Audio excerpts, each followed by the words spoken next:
Hello, everybody. This is Least.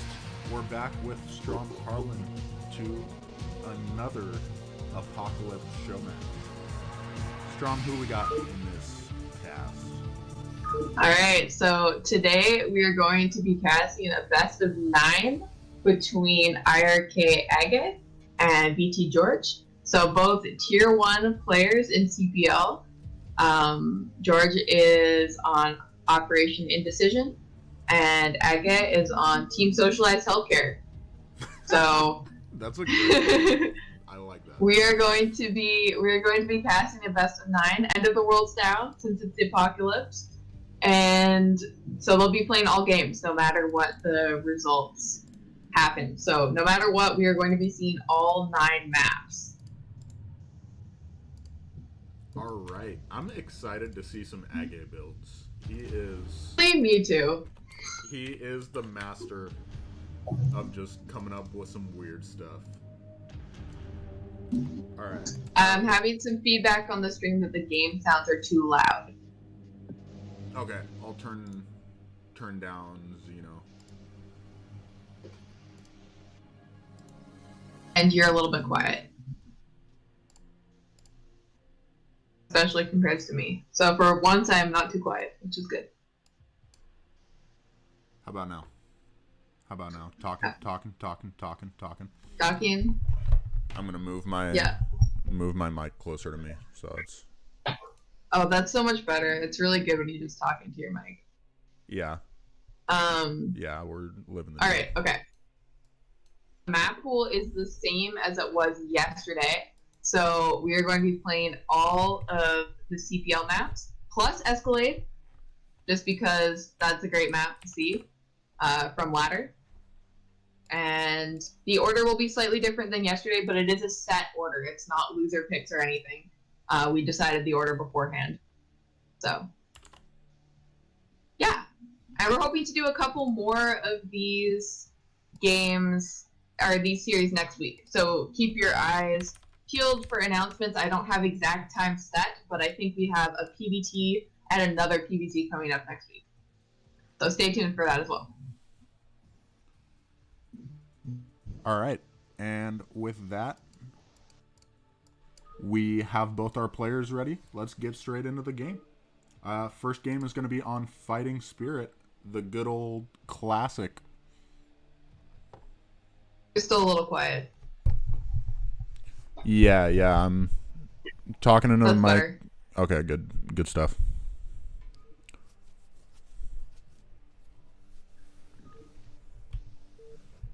Oh, and we got to remember that the chat is on a 30-second delay, so sometimes the feedback's going to be delayed.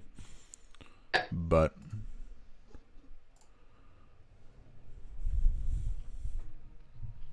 so our first map is Fighting Spirit, and in the top left-hand corner we have BT George, our red Zerg player.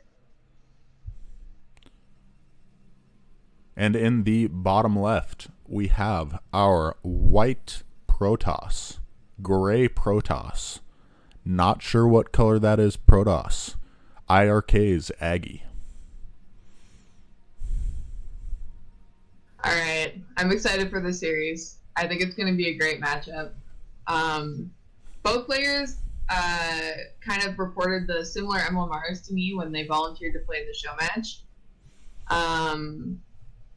But also, they have kind of conflicting styles in a way, I think. I haven't seen a lot of games from George, but I know he practices a lot with Jaden. So I think he's quite a strong macro Zerg. And I know that he's very good at 973 into a macro game as well. Whereas AgGe does weird off-kilter builds. He likes Zealots. He likes Reavers. So I'm just kind of very interested to see how these games, how these players are going to interact. Yeah, definitely. I think with the exception of going 973, which is obviously a pretty aggressive build, there is a big distinction between these two players. We've got one very defensive Zerg and one very aggressive Protoss, kind of fitting the stereotypes of their races very well. So we'll see what comes out on top today. Yeah, so we do have a gate expand coming up from AgGe. That's definitely his preferred opening PVC.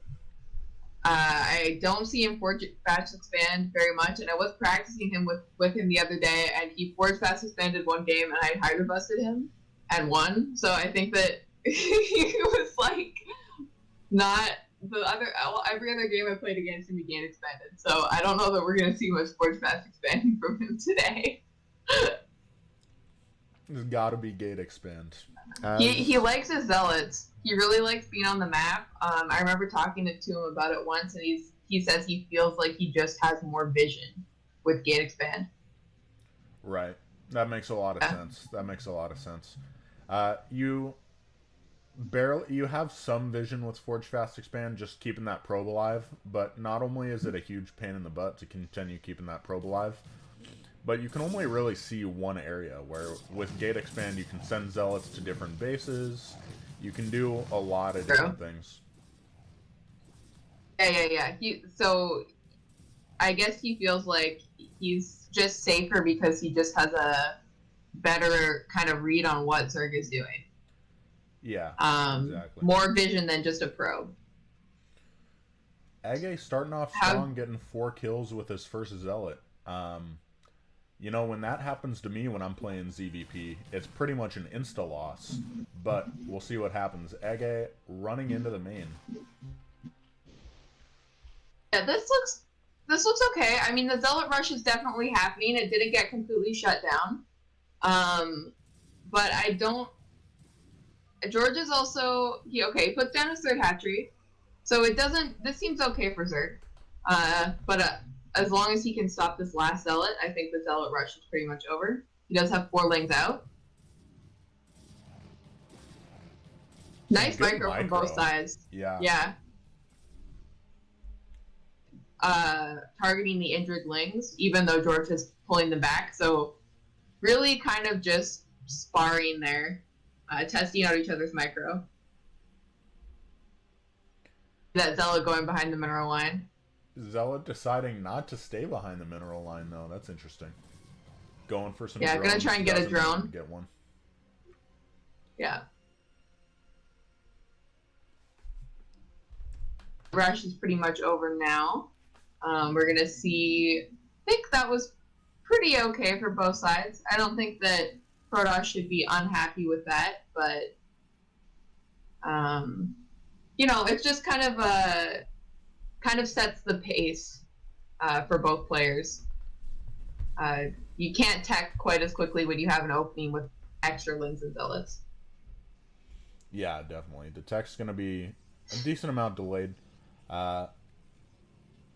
But we are seeing them get in there. The gas has definitely been done. I saw that, and I would assume the Cybercore is done at this point as well. No lair from George yet, so the lair is a little bit later compared. You want to start the lair and the Cybercore at about the same time, unless he started in the natural. We might not see. We probably won't see a Spire build from Zerg though. He's actually not even mining gas anymore. I kind of See, this is the response that Jane recommends versus gate expand, and like I was saying, I know George has studied a lot with Jane, so I'm expecting to see a kind of like 5-patch, no gas response from George, and to just get a lot of Hydras and then go layer afterwards to get Overlord speed. Yeah, that makes a lot of sense. Why is that? Why do you recommend 5-hatch no gas? Just because it's easier to have all your drones on minerals, so that way... Well, the thing is that because you build so many lings at the beginning, if you keep mining gas, you just become poor. Right, that makes sense. All of your lings that you built were not drones, and Protoss can kind of still tech a little bit faster than you. So it's just easier to, like, economy-wise, to go straight into Hydras and kind of get your lair a little bit later. Otherwise, you just end up with not enough money. If that makes sense. No, that makes total sense. I'm glad that I have an actual Zerg telling me this, because whenever I play Protosses in my ZVP and I lose to Gate Expand, I'll build like 10 Zerglings, and they're like, dude, you way overmade Zerglings. And I'm like, dude, you had 4 Zealots. What do you mean I overmade Yeah. Zerglings? But, so it's good to hear from, straight from the product, one of the products of Jaeyoon, who obviously knows what he's doing. And Jayon very good macro Zerg. If I don't know if we only have CPL people on the stream or if we have some kind of newer Brood War people kind of making their way here because of the apocalypse. But yeah, Jayon, if you're interested in Zerg, you should definitely go check out his stream. A very good Zerg player and really nice guy. He has a Discord server as well. It's great. If We you're do interested see. in Protoss, Oh, please kill Jaeyoon so that there's one less dirty Zerg in and the Jayon is a really world. good Protoss player as well, and he is not a dirty Zerg player. I'm just playing. You can get mad at like Tai2, but like Jayon's a macro Zerg player. I just lost to Nothing to Pupil complain about yesterday, there. so I am. The salt has been renewed. All right. We do see AgGe kind of flying around with his Corsairs, getting a fair amount of damage done. Quite a few Overlords lost, and now going to move in with some slow Zealots. We'll see how. Oh, speed just finished. We'll see how George manages to hold them off. We're going to see the drone drill coming out. Maybe not quite enough Hydras to hold this, but the drone drill looking really good so far. And I like this play a lot. I like that. Usually, I don't like sacrificing Corsairs for Overlords. You want to try and keep those Corsairs as safe as possible. But when you immediately go into an attack like this, it's just so hard to deal with. You can see George has to tap out because he just can't make reinforcements. All right, GG. Game 1 goes to AgGe.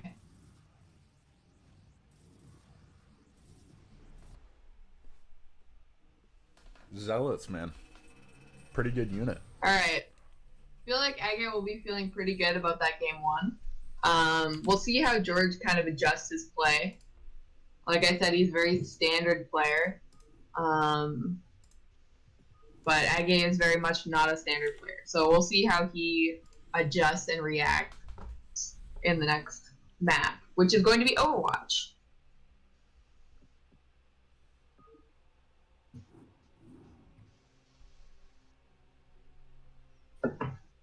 Overwatch. All right, let's get it. This is a fun ZVP map because all the bases are pretty much on high ground. So it's a lot easier to hold bases as Protoss. You don't have to worry about that nonsense that Zergs generally do, especially Hive Zergs. Which is nice. How do you feel about it for Did Zergs? you ever see... Yeah, I do feel like this is a strong PvZ map in general. It looks like we're going to get right into the game, and then I will give you my opinion. All right, let's get it.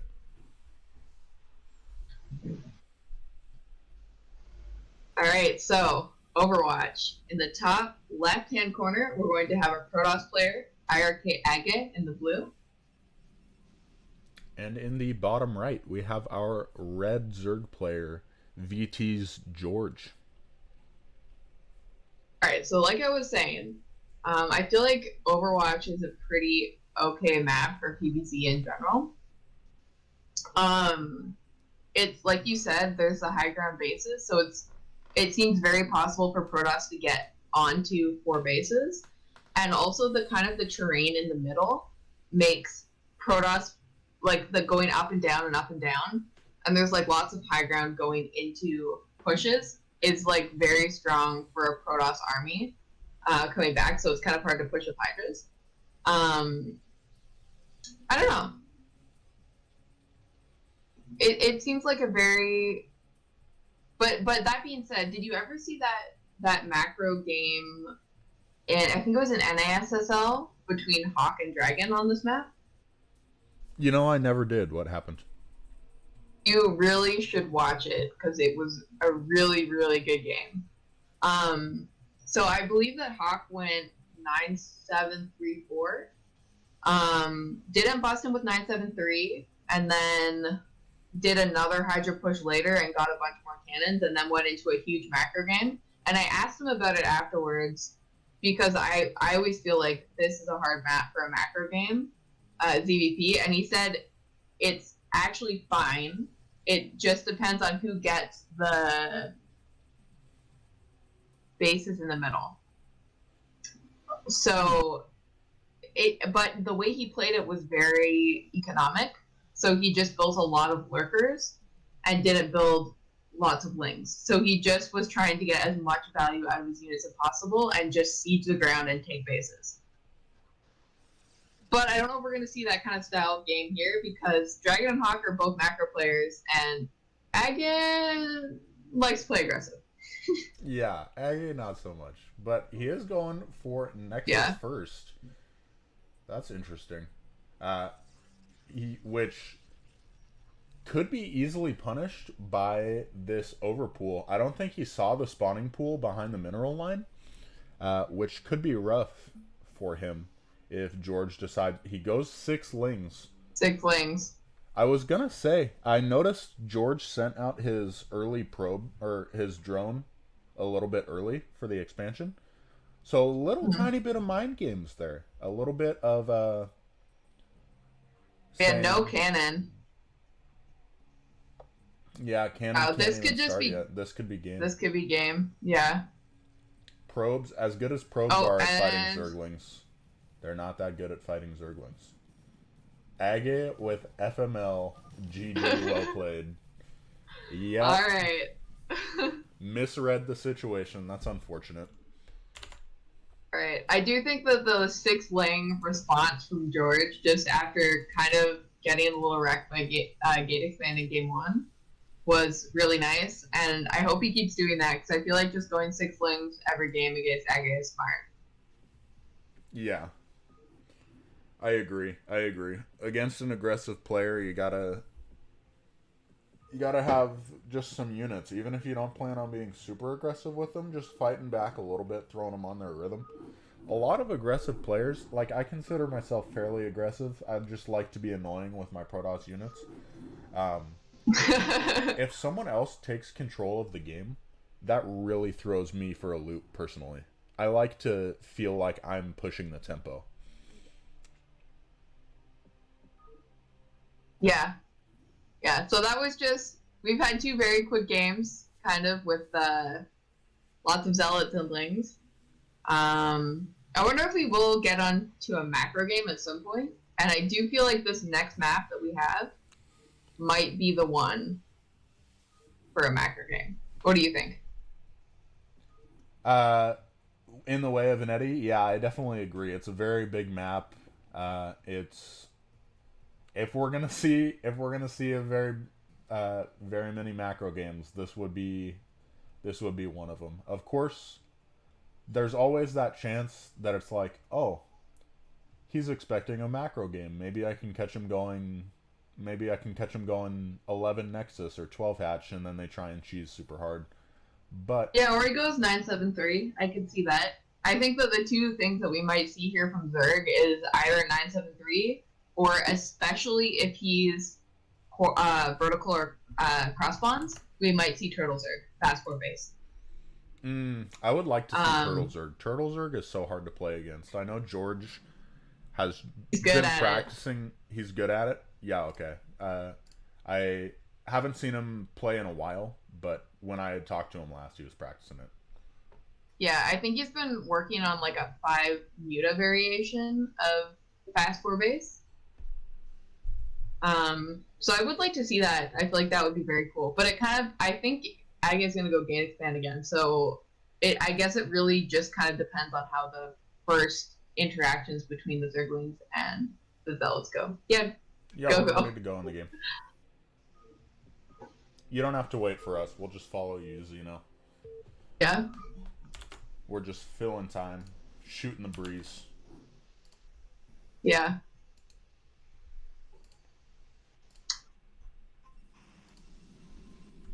All right. In the top right, we have our blue Protoss, IRK's AgGe. And in the top left, we have VT George, our red Zerg player. One in the series. Did you update the scoreboard? I did update the scoreboard. Wow. I'm Pretty killing good. it. Yeah, I know. The production value going You're up killing and up it. and up. They're not ready. Good. If only we had Father on, so we would get 30 viewers again. They would see my improvements. Yeah. I think it's a little earlier too. Sorry. It is a little bit earlier, for sure. For sure. As shown by the fact that I just woke up 15 minutes before this. That's the beauty of not playing, like, if I was Tasteless or Artosis, though, I would be struggling. But considering the fact that I can just wake up, be at home, fire up my stream, and be ready to go in 5 minutes, I'm good. I'm golden. Hey guys, I had to call him on Messenger. He was asleep. Yeah. I'm so glad I thought of doing that. Like, that was a smart idea. I won't lie. yeah. That was very smart. Yeah. All right. So we do have a probe coming out on the map. Yeah. Oh, actually, I was just gonna say we should do a quick shout out. Our observer for the match today is Zeno, Zeno Coop, tier 2 Terran player on my team. He was on MCMS last season. A really nice guy, and we really appreciate him doing the observing for this match. Yeah, let's just give some love to everybody that has observed for us and has considered observing. Of course, Zeno today and Warpgates yesterday. It just makes our lives so much easier, allows us to put on this content much more easily. If I had to observe every single game, there is no way we would get 4 best of 9s in 2 weeks. I would just be like, no, it's not happening. Yeah. All right, so we do see Gate Expand again from AgGe, and we do see 6 lings again from... Actually, was that 8 lings? I think that's again from George. Pool. I think that's a 9 pool, because his expansion didn't go down trip, until... His expansion didn't go down until... Yeah, he has to go home. 220. And Badcaster wasn't watching. Oh, he's just running by the Zealot. He's probably just making more lings in his base. Gonna counterattack and try and just kill him with Zerglings. Oh, this could be another short one. But let's see how the micro goes. He does have 1 Zealot out. It did get stuck there for a second, though. That is not what you want. That Zealot is very hurt. And we do have more lings in the base to deal with the Zealot that went across the map. Man, we have micro on both fronts here. This is intense. Oh my gosh, can he kill this Zealot? He kills the Zealot pretty easily, but another one just pops out right in time. You gotta wonder if he's making more lings or if he's making drones.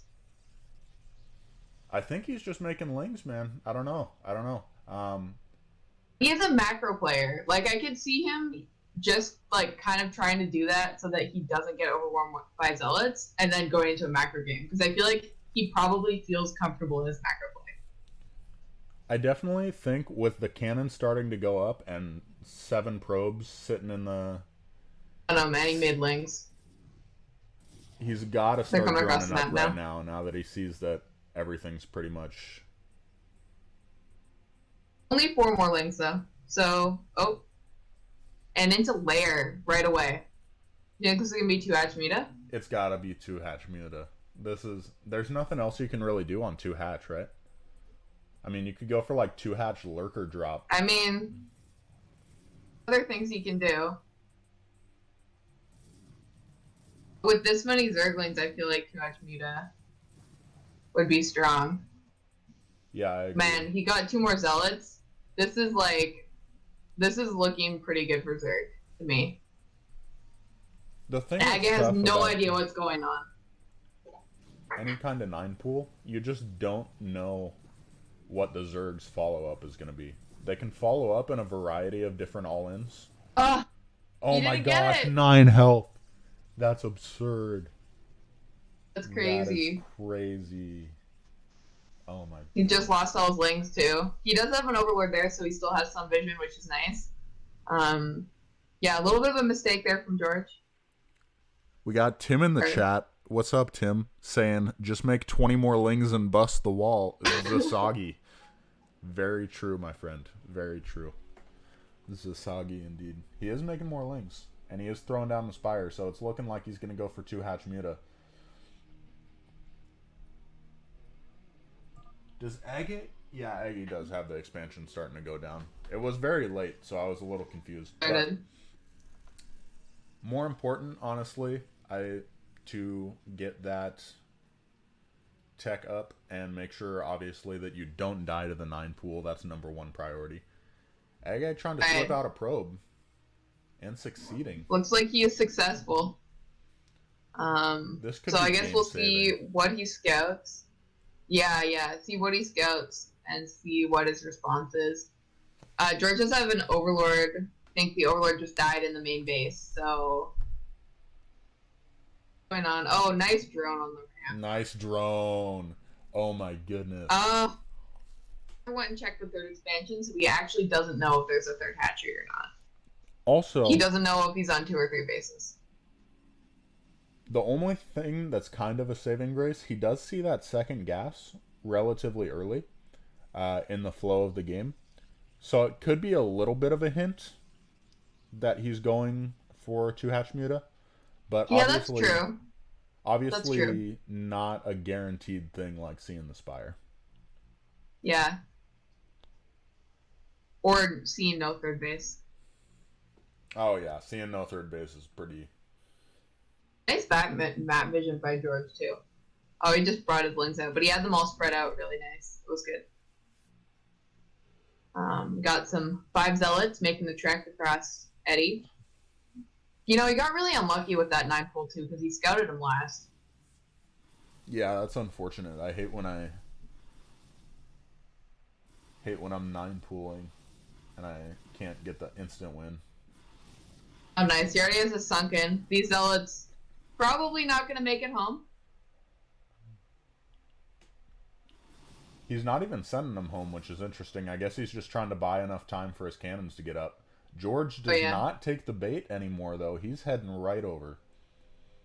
Yeah, just kind of notices that he's pretty locked down. He has some Zerglings on the map, and he also has a sunk in his natural. So 4 Zealots, not a threat to a sunk, especially once they've already been damaged.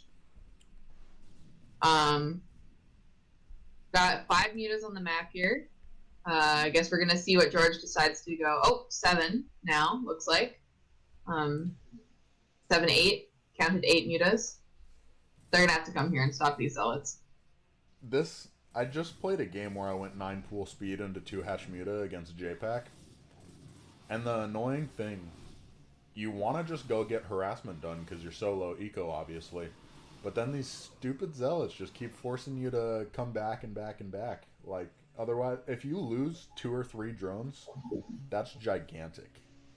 That is huge. I literally... Yeah.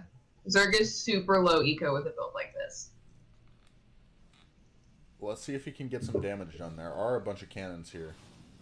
Let's see what the Muta Micro looks like. Looks pretty good to me. It looks pretty dang solid. AgGe losing a bunch of probes. Down 10 supply now. Zerg, which is not what you want. Not what you want at all. Yeah, Zerg looking pretty good in this game. This is We do have more Corsairs being built and more gateways being thrown down by our Protoss player. And Macro Hash coming down from Zerg.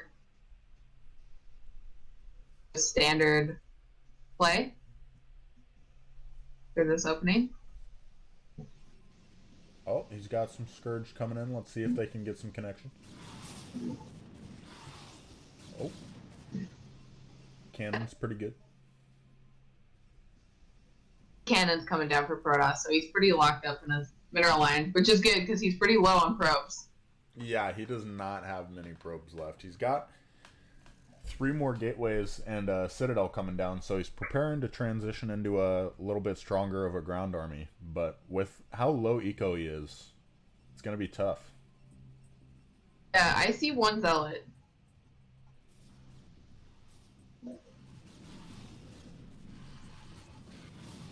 Oh, all the mutas, almost all the 3 mutas died. He Yeah. did get 2 Corsairs though, with the Scourge.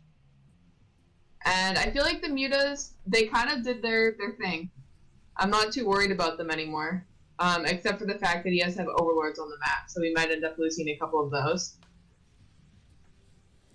Building some more Scourge to try and prevent that. Hydra Den finished, probably getting that Hydra speed now, and yep, Hydra's being built. How do you feel about the fact that he threw down 4 gateways? Do you feel like he has the eco to support that? You know, he probably doesn't, to be quite honest, but at the end of the day,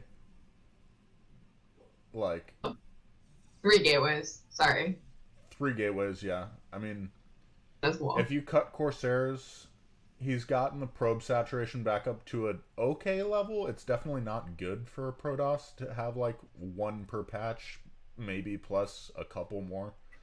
But he's really got to make a ground army now. If they're going 2-hatch Muta and they've already done this much damage, just build enough Corsairs to make sure you don't lose any more probes. Don't try and go double Stargate and then they transition into Hydralisks and run you over. You got to transition at some point, you know what I'm saying?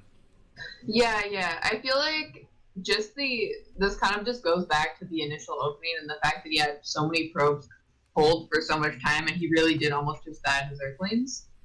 Um, do you feel like he overbuilt cannons in response to the mutas, or do you think he's doing okay? I think he did okay. You need 2 cannons per. George sneaking a For fourth. base, okay. George is playing a little bit like you would expect AgGe to play, man. He's going aggressive. He's sneaking force. This is crazy. Not really sneaking a fourth. I mean, he has complete map control, and he's building a lot of Hydras. I don't know. I feel like that's okay, and that's kind of the fourth that you would expect. Maybe you would expect the main base, but I'm assuming he feels like he's ahead, and it's low ground main, so lurkers aren't quite as strong to hold that. I don't know. Maybe you feel like he's sneaking a fourth. The drone count, though, higher than the probe count. Biased Protoss. I expected the like 9 o'clock position that he hasn't taken yet. Oh yeah. Yeah, I can see the value to taking that and then taking the main base behind the main. it. That makes a lot of sense. Oh man, what is this that I see on that? Cape Boy. A single DT. Is there an overlord at that fourth base? There is no There is overlord. not. He better get making one right now, or this could be trouble.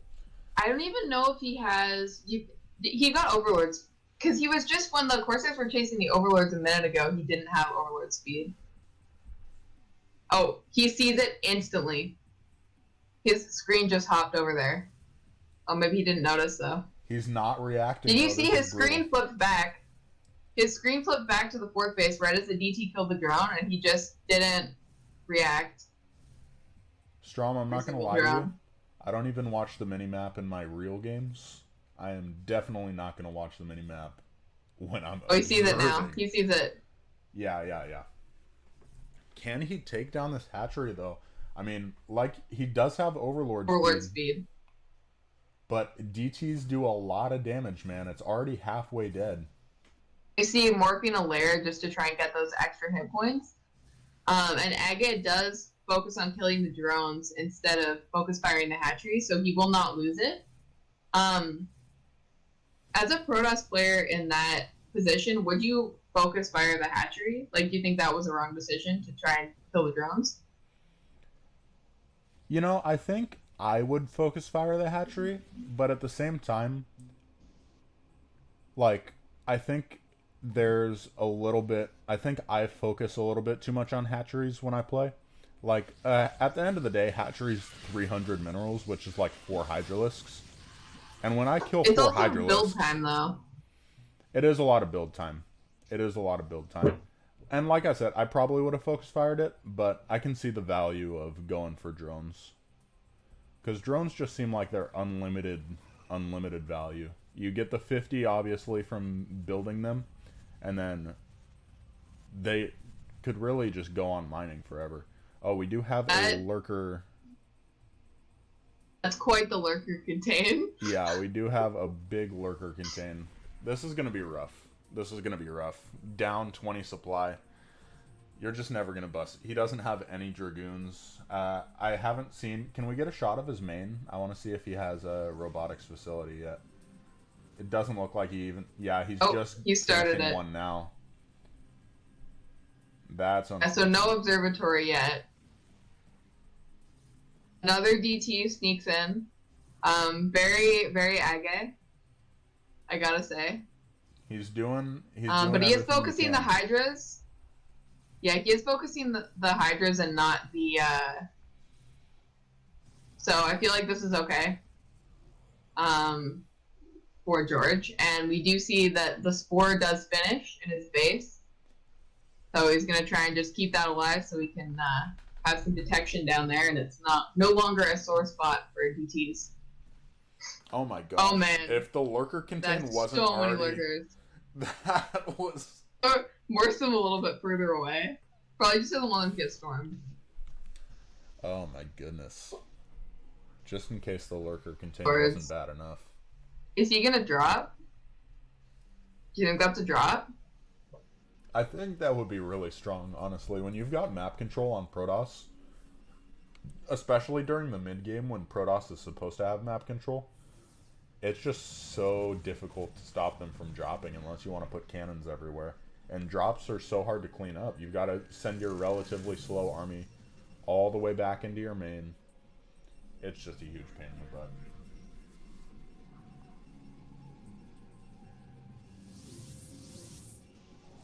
It looks like AgGe's gonna take this 12 o'clock base. It's the island base. We do have an overlord gonna scout this right away. That's one of the merits to this map is even though he's lurker contained, he can still get a third. So I think the lurker contain isn't quite as deadly as it otherwise would be. But still, but it's quite a narrow opening. George on 5 bases, or about to be on 5 bases. Yeah, 5th hatchery just finished. So many drones. This is Drone Man here. We've got Drone Man. Drone Man Zerg. Drone Man. Drone Man George. It's Jaeun Jr. Drone Man. Here. And there's for sure. There's so many lurkers. Even if he had like 20, okay, he does have a lot of dragoons right now, but it's just gonna take him so long to bust out. He's got a Reaver. Classic AgGe. He's probably gonna try and do I don't know if he'll try and break the contain or if he's just gonna do a Reaver drop. I wouldn't be surprised if he just tries and does a Reaver drop. What was the pretty good vision? Sorry? What was the thing yesterday that you repeated a couple times that was really funny? I don't know, I'm hilarious. Like, big macro map. Oh yeah. And it was about this big macro map. Big macro map. Big macro game? Yeah. Big macro game. Big macro game, big macro map. I think that's what I said. Oh, he's just going for the bust. Oh, looks like that's what's gonna happen here. Yeah. I guess. You know, it's kind of crazy. The way to stop something like this is lots of storm and also not being as behind in supply. Yeah. But AgGe much prefers units like Corsairs, Reavers, and DTs. So he just doesn't have that many Templar. And that makes him susceptible for such a huge bust like this with so many lurkers.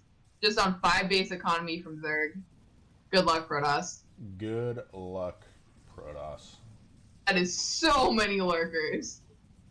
GG. GG is called. Oh, alright, and map number 3 goes to VT George. Great game. Great opening into macro style.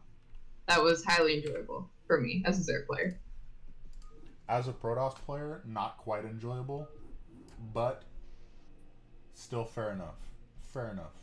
It looks like every game that I've ever played against a Zerg. We've got Talcross coming up next. What do you All think? right, we have one of our 3-player maps here in the CPL map pool. 3-player generally pretty good for Zerg, but with no ramp could be possible to be aggressive. Um, how do you feel about this map as a Zerg player, Strom? Honestly, I've only played a handful of games on this map, so I'm not super familiar with it. It is a 3-player map, so we do know that if we do go into a macro game and Zerg gets the other main, you can't split this map in half, so it's pretty good for Zerg in a macro game. But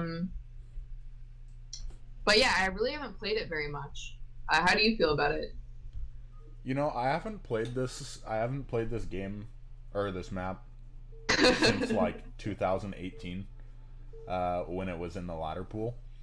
But no strong feelings about it. I feel like there's a decent amount of mineral bases, which is kind of a detriment to Protoss because every base you want or every base you take, you want to be a gas base. Okay, so in the bottom right-hand corner, we have our Protoss player in the teal, IRK AgGe. And in the left-hand side, we have our red Zerg player, VT's George. And we need to get some intro music or something to play over the countdown so that you don't just keep talking into the player intro. Yeah, we need to cut me off like Tasteless, where they have the intro and ASL. That would be super funny.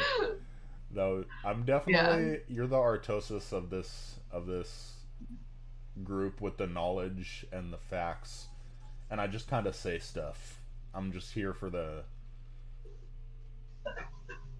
color to host the stream. Pretty much, yeah. If Strom could find anybody else that knew how to host a stream that was willing to cast with her, boom, I'm gone in a heartbeat. Doesn't matter. Alright, you hear that, guys? There's a position open. Anyways, so we do have a 9 pool coming from Zerg again. Did not build an Overlord, I believe. That's interesting. I've seen a lot of these 9 pool no speeds, even at the professional level. I don't know exactly what the advantages are, like as. Oh, I was gonna say they're pretty good against Gate Expand, and Gate Expand has been it lately. Although we do see Forge Fast Expand on this map. What? The mind games from AgGe. I think we're gonna see 973.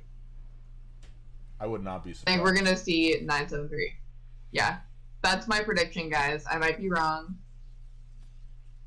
Hatchery block coming down from AgGe.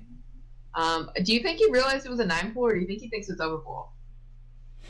Because I know I've 9 pooled you before, and you've gone Nexus first. So I don't think he recognized. If he did recognize, that's just a very early pylon, anyways. Like he put down a pylon before the one that he just put down. Oh, and immediately uses the probe. That's rough. Alright. Use the links to quickly get rid of this pylon so he can put down his hatchery.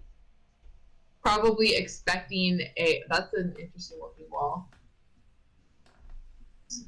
What do you think of that wall? I actually think that wall is good. My only concern is the gateway touching the right side of the terrain there, or the right side of the gateway touching the terrain, excuse me. But if that's tight, I believe it's a pretty solid wall. Because this is just he's just gonna go through. Oh, all right. I take it back. That wall is terrible, and AgGe should feel bad. Wow. Immediate turnaround. The disrespect. No shame. No shame. You'd think as a ZVP player who loves running Zerglings through walls, that he would block his wall better. I don't know. No, I definitely I don't know, think you thought it just was told me the other day about how he proxy hashed a guy a ladder, and I was like, well, okay. I think every time I've played him as his Zerg, he's proxy hatched me. He's like, it's Yeah. super good against gate expand, dude. They just don't notice. And I'm like, yeah, I guess so. Thanks, Aggie. Because he gate expands every game as well. Hey, look at this! 973! 973. Strom, you're a genius. What the Yeah. heck? We can hear that one more time. Alright, I would love to see a bust. Like, I know you can transition out of this relatively easily, and knowing George, it's very possible that that's what he decides to do. But there's just nothing on the map for AgGe. He lost his probe very early. He did go for a Forge fast expand, not a gate expand, so he's not going to have Zealots to harass very easily. Just the likelihood that he scouts this out in time. Oh, another probe goes down. Yeah, he doesn't, he has no idea. He has no idea. Zerglings. So not quite as scary now on the base. Wow, yeah. Just transferring probes to the natural. And Cybercore just finishing now. Did he lose a lot of probes, or did he over-transfer probes to his natural? Slightly over-transferred, but he also lost a couple. Okay. Like, yeah, I agree with you. I would like to see George just try and bust him here. We'll see what he decides to do. But he definitely knows this build really well. He was giving me tips on it the other day. And look at him, he's definitely counting his drones. Yeah, 973. Built 8 link, so it'll be a little bit of a later hit, but those Hydra upgrades coming in fast. He just started range. Maybe not. And the brutal thing is, that's almost definitely a Stargate. Yeah, that is a Stargate. So, worst case scenario, George just goes into a normal macro game. Like, when you get 4-gated, it can get kind of rough. But there's just so much less pressure with this build against a Stargate first build, which AgGe was kind of forced into, considering the fact that he had no scouting information. Alright, so he does know now, because of this 3 Zealot move out, but he doesn't have a lot of Zealots, because he didn't add extra Zealots. He went into a Stargate, and he's now going to lose all 3 of these Zealots on the map. So, how do you feel about this Protoss? He does buy a little bit of time for cannons, but I don't know about this. It's definitely a feels bad moment for Protoss anytime you lose. Well, that was a bit of mixed micro from Zerg, though. He kind of just lost 2 Hydras for free, being indecisive. Okay. That's a drone going to a 4th base, so we are going to see Zerg transition out of this. So this is going to be the 9734 build. And I think in this case, AgGe did kind of overreact and build too many cannons. Oh, classic Protoss move. These guys not building enough cannons, or building too many cannons. Yeah, that's drones. He's building drones and hatcheries. Very determined to not lose directly to a 9734 bust. Yeah, I think that's also, like, I know that's, you've said to me that that's one of the reasons that you like Gate Expand, is not losing to Hydra Bust, or not being Hydra Busted as often. And I think AgGe feels a little bit like that as well. So. Yeah. I don't know. I'm not going to lie to you. They're transitioning out, so. I've kind of seen the light about Forge Fast Expand, man. It's just so safe. You don't have to micro at all. You just win. You just win with Zealots later on.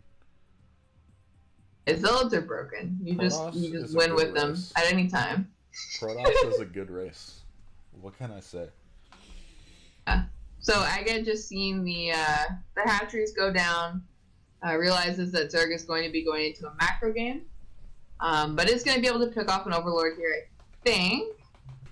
Unless there's there's Hydras at home, so we might save that. It's nice for George there. Really annoying. Super annoying. Corsair's favorite unit in the game, not gonna lie. I would go double Stargate every game if it was any good. George just supply blocking himself a little bit here on 51 out of 53, I think, because he's floating a lot of money right now. I think that's going to be a Spire going down in the main for Zerg. AgGe does manage to supply block him completely, so we'll see how the additional Overlords get protected. Pretty hard with Hydras. Much easier with Scourge. Yeah, for sure. And definitely AgGe doing a really stellar job attacking multiple points at once with different Corsairs. That's like the next level of Corsair harass. Once you've gotten to the point where you're comfortable multitasking your Corsairs, you don't lose them right away. If you can split them up, especially against Hydralisks, it's so hard to defend multiple places at once. Oh, he does lose that Corsair though, and that's really not what you want, especially now that there's an Overlord in the main base scouting exactly what Protoss is doing. We do see AgGe put a probe on the map. I think he's going to try and take a third here. We'll see if that goes uncontested or not.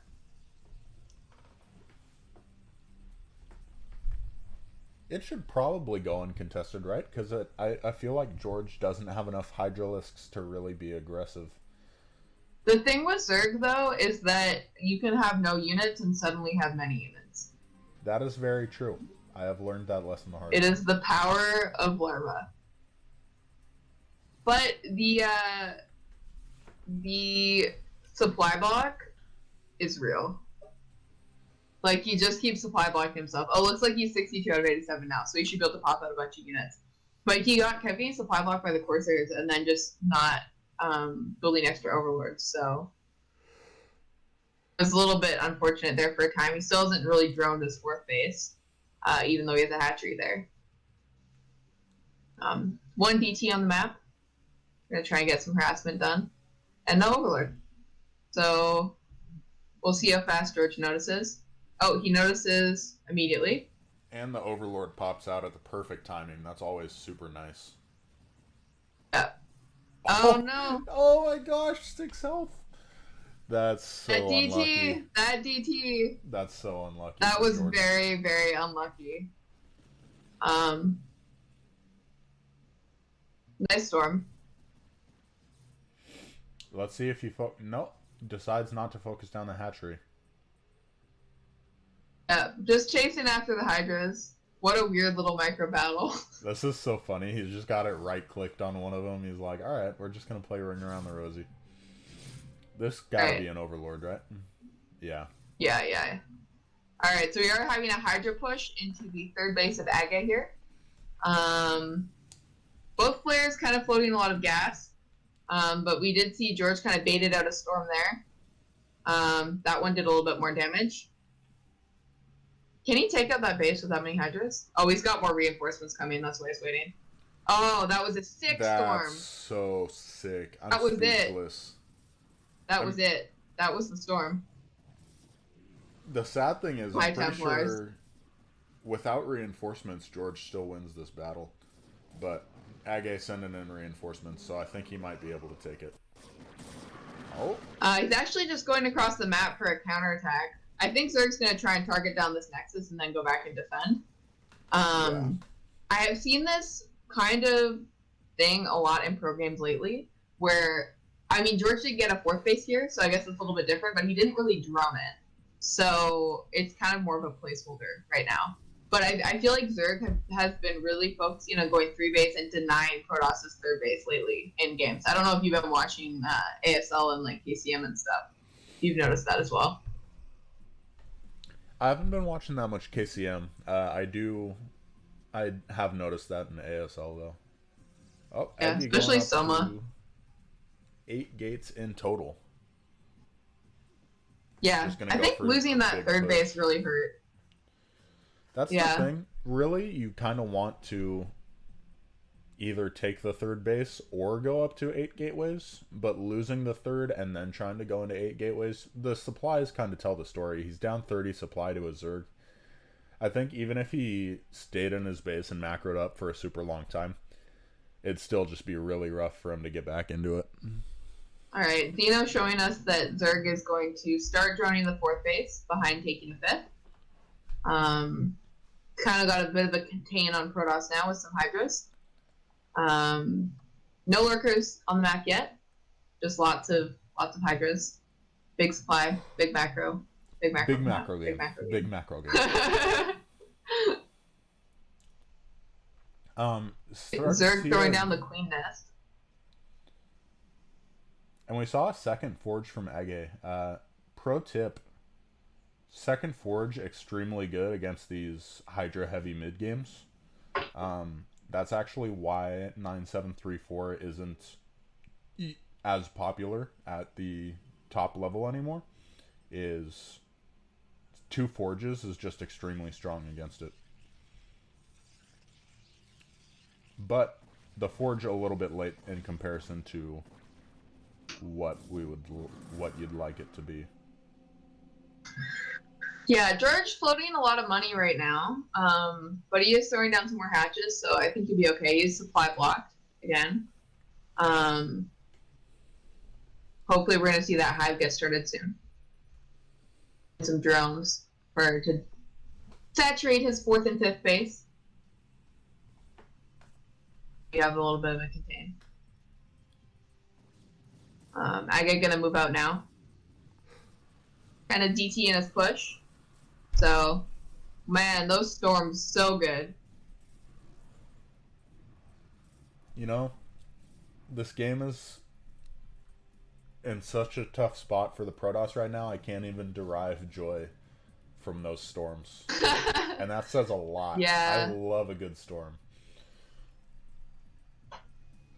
So I think we have mostly CPL people watching right now, but for those of you who are a little bit newer to Broodword or just tuned in, this is a show match between kind of CPL players, tier 1 game, so about 1600, 1700 MMR.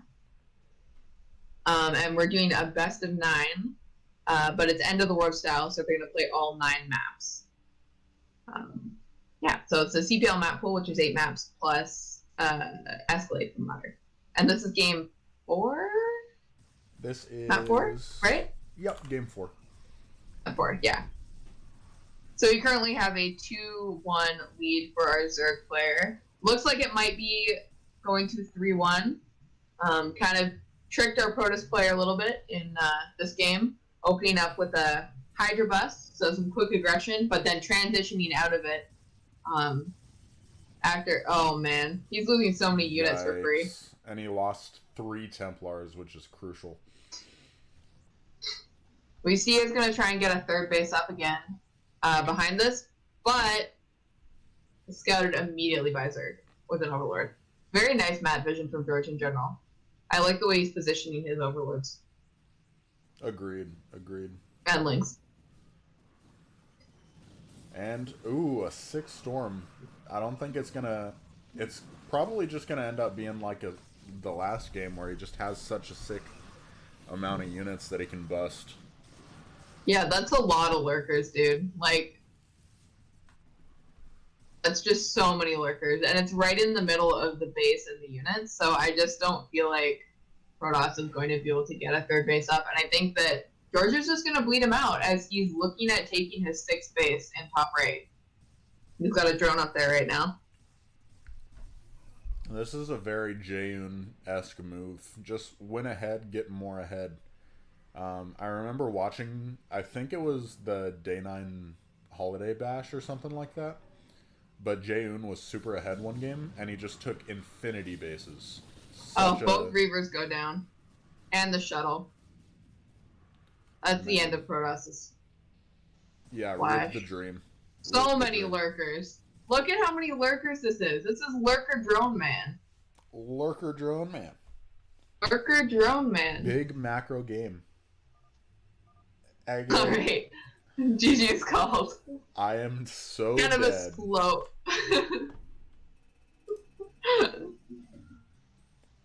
kind of a slow trickle out there at the end.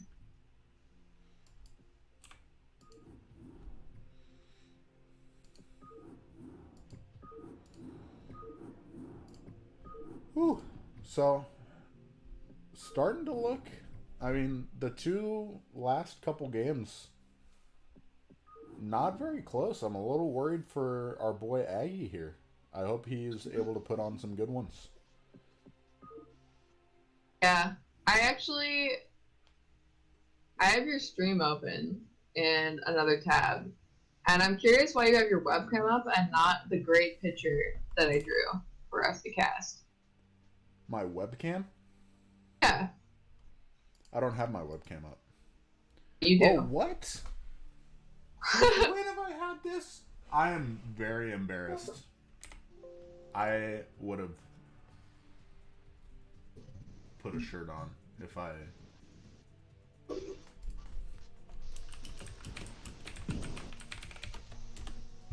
That's unfortunate. Alright, I'm adding the picture. 1 second, folks. Alright, we do have our Zerg player calling for a water break, so this is good timing. This is good timing, yeah. Wow, alright. I'm never going back to... That's why we didn't have any videos. Everyone's like, why is this guy freaking shirtless on stream? That's disgusting. Oh my gosh. I'm sorry I wasn't watching and I had the share No, it's full not your screen. fault. It's my fault, man. I don't know what I'm doing. Yikes. Sorry about that one, folks. Alright, it looks like we're getting ready to go into the game. So, we've got... After that debacle, we've got our game on match point. Let's get it. Alright, so in the bottom left-hand corner, we have our Zerg player, BT George, struggling with a split, as our observers pointed out, but currently up 3-1 in the series. And on the top right, we have IRK's AgGe. Not struggling with his split quite as much. So, pretty much auto win for AgGe at this point, right? Yeah. For sure. You know what? I feel okay about this map though. Like, this is a good map for Protoss, and it's a 2-player map, so it's an okay map for Cheese. So, I'm feeling okay about our aggressive Protoss player here. I think George is gonna have a harder time going into like an 8-base macro play on this map, whereas like Taucross and Eddie are both kind of like Eddie's a good map for a macro game, and Taucross is a good map for Zerg. So this is 3-player. I feel like match point's an okay map for PvT. Yeah, I agree. The only thing that gets me with this map, it's a little bit weird wall, but as long as you can get the wall figured out and you don't get ling busted, you're pretty much all right. We got JPack in the chat saying I should own it and make it a recurring theme. I don't know about that one, Chief. I don't know if that's what the people really want, but this was an overpool, right? Yeah, this was an overpool. So no 9-pool this game. We did see like those last 2 macro games were kind of off of 9-pool where Zerg got ahead. So no, it wasn't like Zerg opened overpool. George has been kind of trying to deny AgGe the advantage of being able to go gate expand and get lots of damage done. We do see us going to Forge Fast expand again. Same as last game. So I wonder if we'll see 973 from our Zerg player again. Yeah, and we're kind of seeing what I was talking about earlier with AgGe's kind of... George has kind of wrested control away from the series from AgGe. AgGe's forced to do some things that he's uncomfortable with. He'd much rather be doing gate expand. Think of proxy hatch? He's gonna take a hatch here and go 3-hatch Hydra or something. Oh, maybe he's just looking for proxies. Map, never mind. Maybe. No, I think he knows the map. I think he was just looking for proxies. Oh, okay. That's fair. You think? Yeah, I don't know. I don't know anything, dude. Don't talk to me about freaking strategy.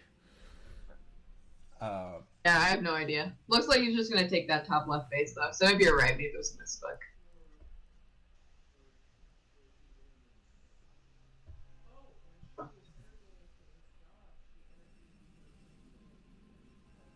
All right. All right. So, Standard opening from both sides. Georgia head in Reserve. supply. Can AgGe come back from this? It's gonna be a tough one, folks. Second cannon. Not sure why he added the second cannon. I think Zerg only made like 2 or 3 lings, or 2 or 4 lings, 2 or 3 lings. It's not a terrible idea to add a second cannon if you've lost your probe. Just Oh because yeah. that way, if 3-hatch Hydra comes, you have enough time to react and not immediately die. A Yeah. little bit early, though. Sometimes I like to delay it and just keep some units in the choke so that I don't get ling busted, obviously. But can't fault We him do. for it. Yeah. We do see Lair coming down from Zerg though, so no Hydra bust this game. Just gonna be some straight up macro play from George. Probably just gonna. Well, maybe he's got a build plan for this map. It's kind of a hard one to just get. I mean, you can get 4 bases, then you're kind of ooped. You can kind of get 5, but it's hard. Right, I'm totally with you. Yeah. We appear to have some late tech from AgGe. Usually you want your Stargate going down right about now, but his Cybernetics core is still in the running.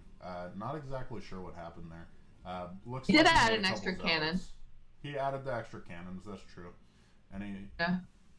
has 2 zealots before the Cybercore finishes, which makes me think he wins zealot first. Going Oh, for he's doing a Robo. Reaver. He's All gonna right. do a Reaver build. This doesn't surprise me at all. I think that George is gonna scout it though. Looks like he's gonna send an Overlord right into the main. I've seen that on the map. So I think that's probably the reason for the weird timings of things, and also because of the cannon, the extra cannon. On, he's still only on 2 lanes. I think he is. JC Zealot's moving out, so he's gonna have to build a couple more lings here to deal with that. And his Overlord is going to scout the Robo. So you have an idea Oh, he that does something's see up. it, yeah. We'll see if he clicks on it. Moved over to his Overlord yet. We'll see if he. Oh, there we go. Yeah. Oh, he actually moves it down. So I'm not sure. I think he probably saw the Robo. He Yeah, did. the Robo was His screen finishing as bounced well, over so it. he's So probably okay. yeah. This will be interesting. I might have to. We'll see what his. Go ahead. I don't know that I had anything super insightful to say. I was going to say that he might go mute us. That is a good play. Because he wants fire. Yeah. Uh, Like, even just 5 mutas. But it looks like he's building Hydras already. Oh, he didn't go Spire. oh, interesting.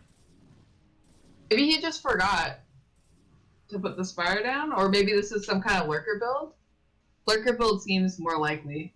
I think there's also, remember, there was a while ago, there was that build circulating on Jan server that was like the Sulky DVP build, where you just don't get a Spire until later and just go Hydra Lurker.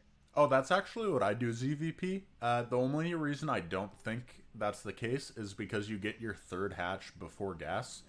And so your 3rd hatch generally tends to go down at like 250, something like that. And his 3rd hatch didn't go down until like 330.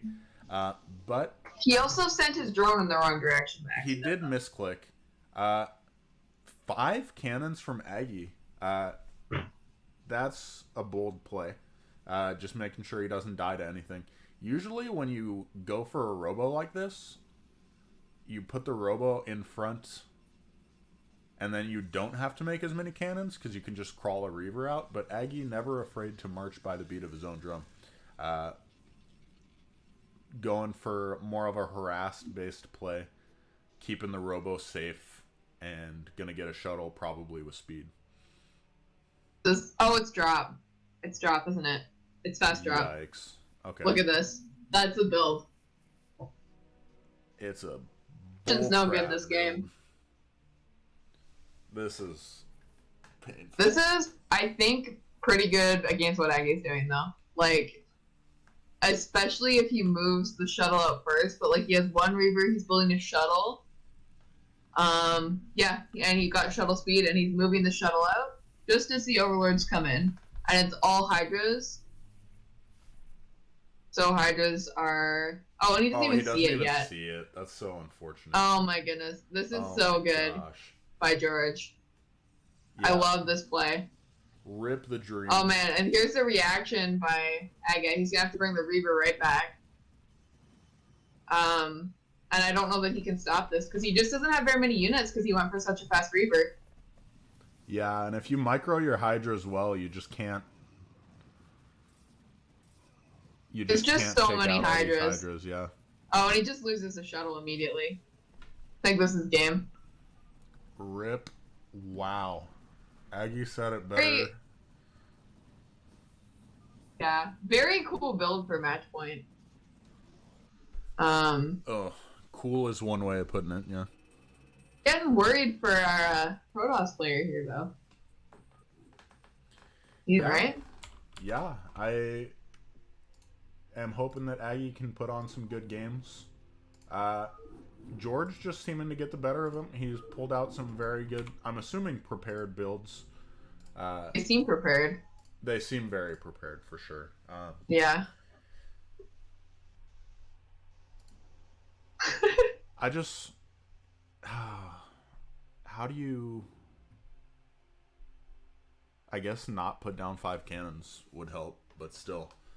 Well, I think that we just saw in the chat they were talking about it, and George said Saraless builds bad for scouting. So I think that he was planning on going... I don't know that that was a planned build. It might have been a response to seeing the Robo with the Overlord. Although I don't know if it's that fast. I don't know. Clayfield. And jump into it. Oh. Oh. We're going for it. We got Clayfields coming up as the next map. Game number 6. Game number 6 already? Oh my goodness, it is. All right. In the top left, we have IRK's AgGe, our gray Protoss. And the bottom left-hand corner of Clayfields, we have VT George, our red Zerg player, up 4-1 currently in this series. And I gotta say, Strong. Don't worry, guys. Oh, go ahead. I gotta say, just looking at their spam at the beginning of the game, I don't know how AgGe is losing these games. He's killing it right now. Popping over 500. That's absurd. You know how much I spam at? I spam at like 250. Maybe. Alright, I just was going to say, don't worry guys, even if we do have another win for a Zerg player on this map, we will be playing all 9 games. So we get to see all the maps in this series. So if you haven't seen the map that you're waiting for yet, don't worry about it. AgGe looking like he's going to go for gate expand, going back to old reliable. Let's see what he can get done with it. This is a good option for AgGe. I just feel like he's more comfortable with gate expand in general and getting damage done with his zealots. So I'm glad that he is going that route instead of doing the forge expand again. I see that hatchery coming down from Zerg. Did he go hatch first, or is there a pool in the main? Can't even see. It looks like he went hatch first, yeah. Hatch first. All right. That was an 11 hatch from George. So 11 hatch, 10 pool, and this is a good opening against Gatesman. It's just all going George's way, man. It's all... Yeah, he seems to really have AgGe's number. To be honest, like I didn't think they knew each other, but he seems to really have AgGe's number. This is brutal. I guess AgGe, one of the more prominent figures, does stream a decent amount, so maybe George went back and watched some of his streams, saw what his PVZ is. Regardless, just seems to have the strategic upper hand here. With 11 hatch, 10 pool, the Zerglings pretty much just pop out at the exact right time, right? Yeah, I'm not sure exactly about the rush distance on this map, but we should see like maybe a little drone throw. It seems like it's a shorter rush distance though, because natural to natural in these positions. So he might be able to get a couple of drones with his zealot before the links pop. But we'll see how the drone drilling goes. So far, so good. Oh, loses the drone. One drone. Lings pop. Loses 2 drones. All right. Totally worth 2 drones. All right. I'll buy it. 2 zealots in the main now. This is looking pretty good. This was looking better so far for a Protoss player. Oh. Okay. Yeah, I take it back. He lost 2 drones. Yeah, but it was off of an 11 hatch opening, so I don't know. One more zealot coming in. I think he's just gonna get surrounded and killed by these lings. Yeah, I think this last zealot was a bit of a mistake, to be perfectly honest.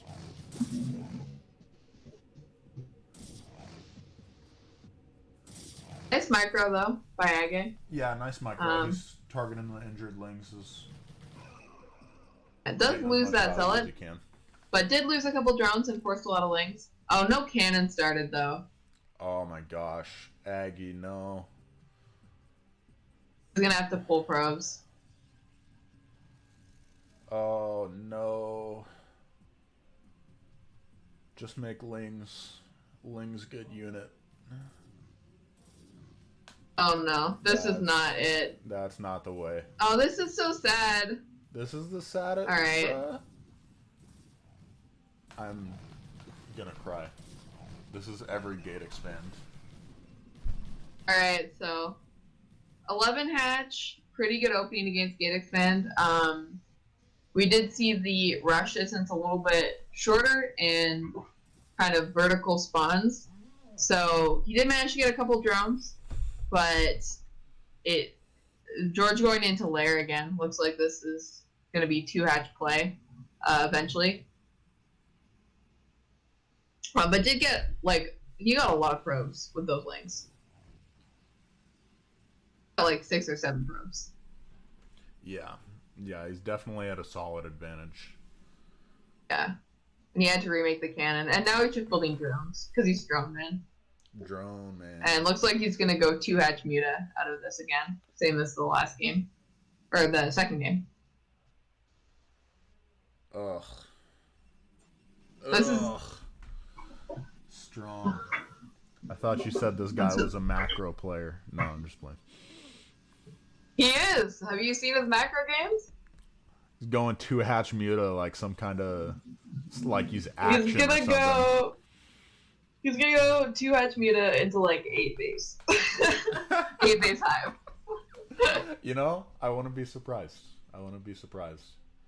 That's he what does he have did the a other lot game, of so. drones for 2 hatch muta. Definitely not the same as my desperation 2 hatch muta out of 9 pool speed, 5 drones on each base. Sending out some zealots. Let's see if he can suss out that it is going to be 2 hatch muta. Yet again, the second gas is done, so it's possible that he could sniff it out. But unless does he have lings? Oh, he has a sunk. Just immediately runs away. I don't think he even saw the gas. He is going to scout the 3rd hatchery position this time around, though, so he might know in advance that it is 2 hatch muta. He's not behind on supply currently. He does have 1 cannon at home. He doesn't have 2 cannons, though. The brutal thing is going to be the natural. I don't think he's going to even be able to keep the natural. Because even if he threw down a pylon... the mutas are coming. Yeah, the mutas are on their way. He needs to add cannons, like, yesterday to stop this. He's just looking for that 3rd base with those zealots, and it's just not there. There's just no 3rd base, it's mutas. I'm just gonna throw this out there. I know this has nothing to do with the game, but I've pretty much given up on the hope of Protoss winning. Uh, ever since my shirtless self has been taken off stream, viewership has gone up and up and up. So we're in a pretty good spot, Strong. We're famous Man. In killing our viewers. I have to, like, babysit you. I have to wake you up in time to stream. And then you have your webcam on and no one wants to watch. Oh my god. Yeah, no mining from the natural. I'd like to see him try and throw a pylon down so that he can get some cannons up, but I mean, understandably, the pylon would probably get killed anyways. Oh, going he's for just a gonna try and bust it.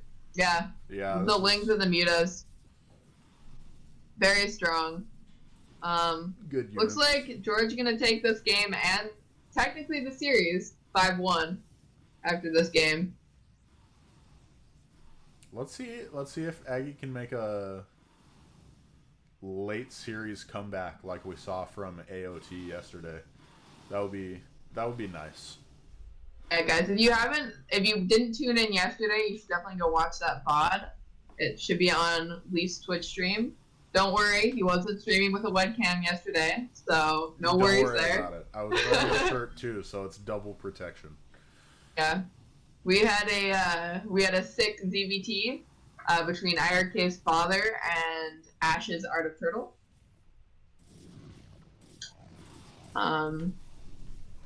Yeah, you should check it out.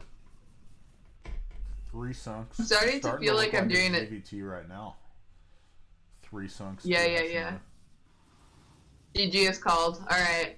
So our series winner is George, VT George, but we're still going to play the rest of the maps.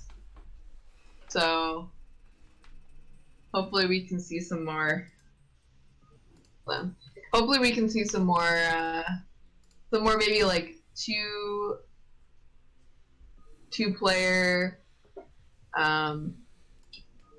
maps. I don't know what would be good for AgGe. What do we have left? We have Sylphid, Bloody Ridge, and Escalade. Oh, an Escalade, right. Zeno helping me out there. Shout out again to Zeno. Some great observing going on here. I'm a fan of it. Yeah, Zeno's I feel like I'm being showed exactly what's going on. I feel like we're just observing the game with a third. I don't know. I was trying to make a joke. Forgive me, chat. Don't roast me too hard. We're going into game 7, is it? Yep, game 7. AgGe, give me some hope for the Protoss race, man. I believe in you.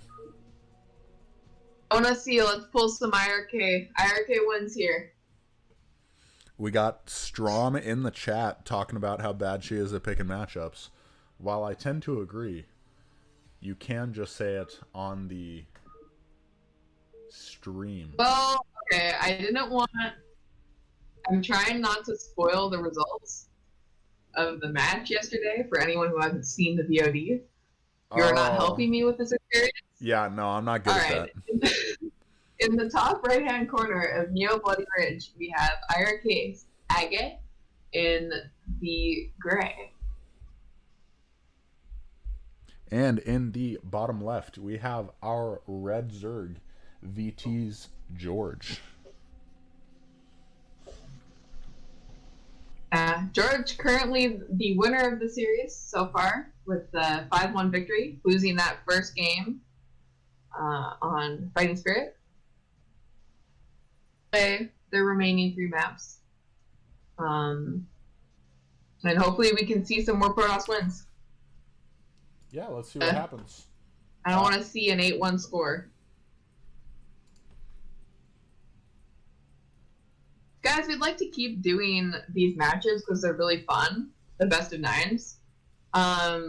Especially with CPL players. But if it's not a CPL player, I think as long as we have one, it's still good.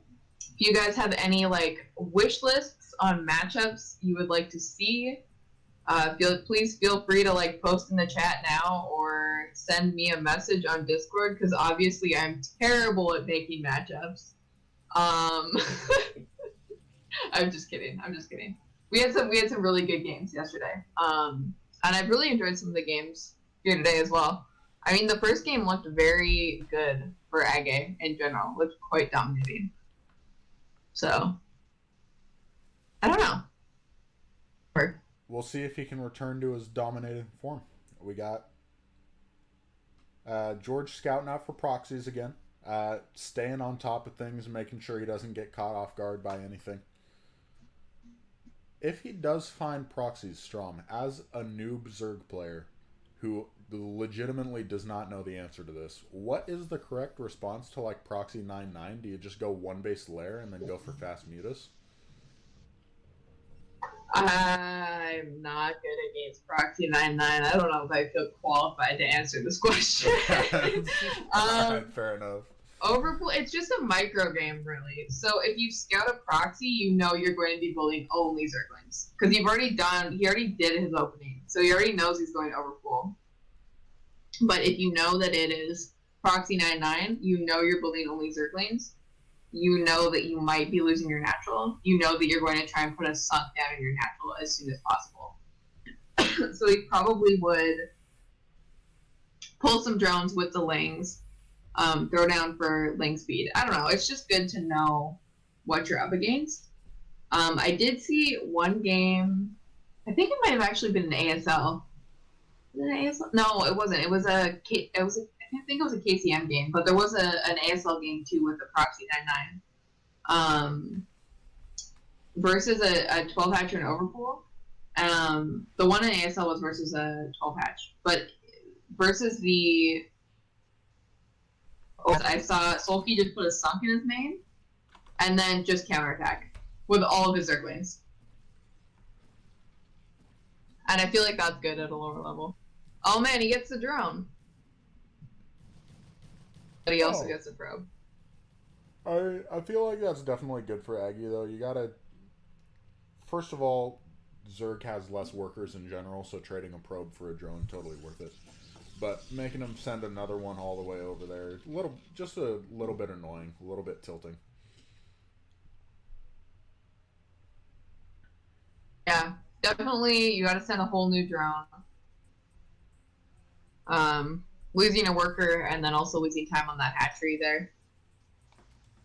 Going to be putting that down at like 15 supply. You know what I'd like 13, to see, which is more ideal. What would you like to see? Not in this series, but in the future. Hmm? A T3 Apocalypse Showmatch where we can just goof around the entire time. That would be pretty dope. I'm not gonna lie. Isn't that what we do anyways? What? Isn't that what we do anyways? With RSL and everything, yeah, that's true. You know, when you're not busy scaring off viewers with your webcam. No, I meant like T3 specifically. Okay, first of all, that's messed up. Yeah. But freaking, alright. I'm gonna stop talking now. Whatever. Alright. You're casting, so good luck with that. You got me good, Strom. You win. You win this round. Alright. We do see the Spire coming down for George, so he's just playing standard so far, and we did see the Stargate being thrown down by AgGe. So standard on both sides for the moment.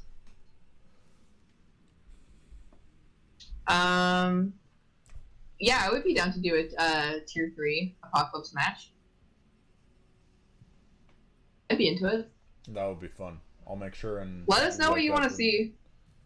Yeah, this is for you guys, so let us know whatever your preferred tiers are, if you want to see some higher level play, if you want to see some lower level play, if you just enjoy me and Strom's soothing voices on the mic, let us know. Give us some feedback. Or you just want to see Leafs get the trash talk he deserves. It's absolute garbage. See, sometimes your words hurt, Strom. I just want you to know that. Well, at least now I know how to wake you up. That's true. We got that going for us, which is nice. Alright.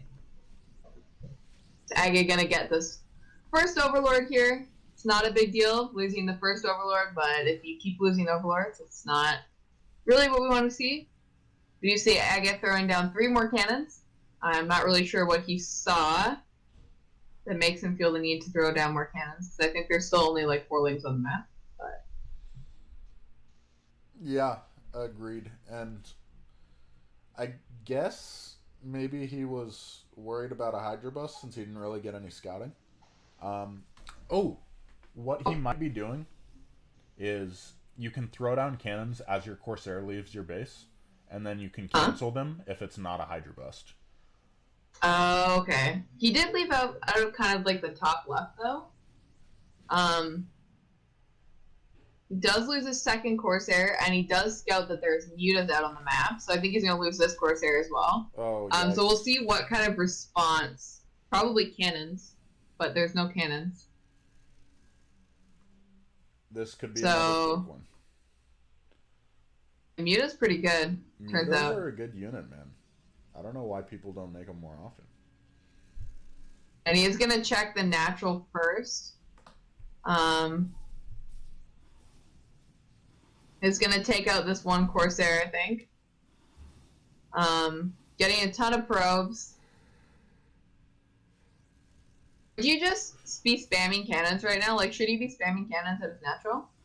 I would like to see... He is putting down 2 cannons. You don't want to put down, like, infinity cannons, because then you just... It's enough economic damage just doing that. But the cannons could be a little bit better placed in the mineral line. Exactly where Xeno was pointing at, yeah. Yeah. Because you can see, as it is right now, even if he sent probes back to the natural mineral line, they still couldn't mine, because the cannons just can't hit those mutas. We do see our Zerg player once again up in supply. So, I'm not feeling good about this game for Protoss. Again, which is unfortunate. Not feeling good about this series for Protoss, man. Feels bad. Love AgGe. And you know, yeah, I do think he's a little a better show than this. Yeah, I think he's having a rough day. I know he's a little bit rusty lately. He's been busy in his real life.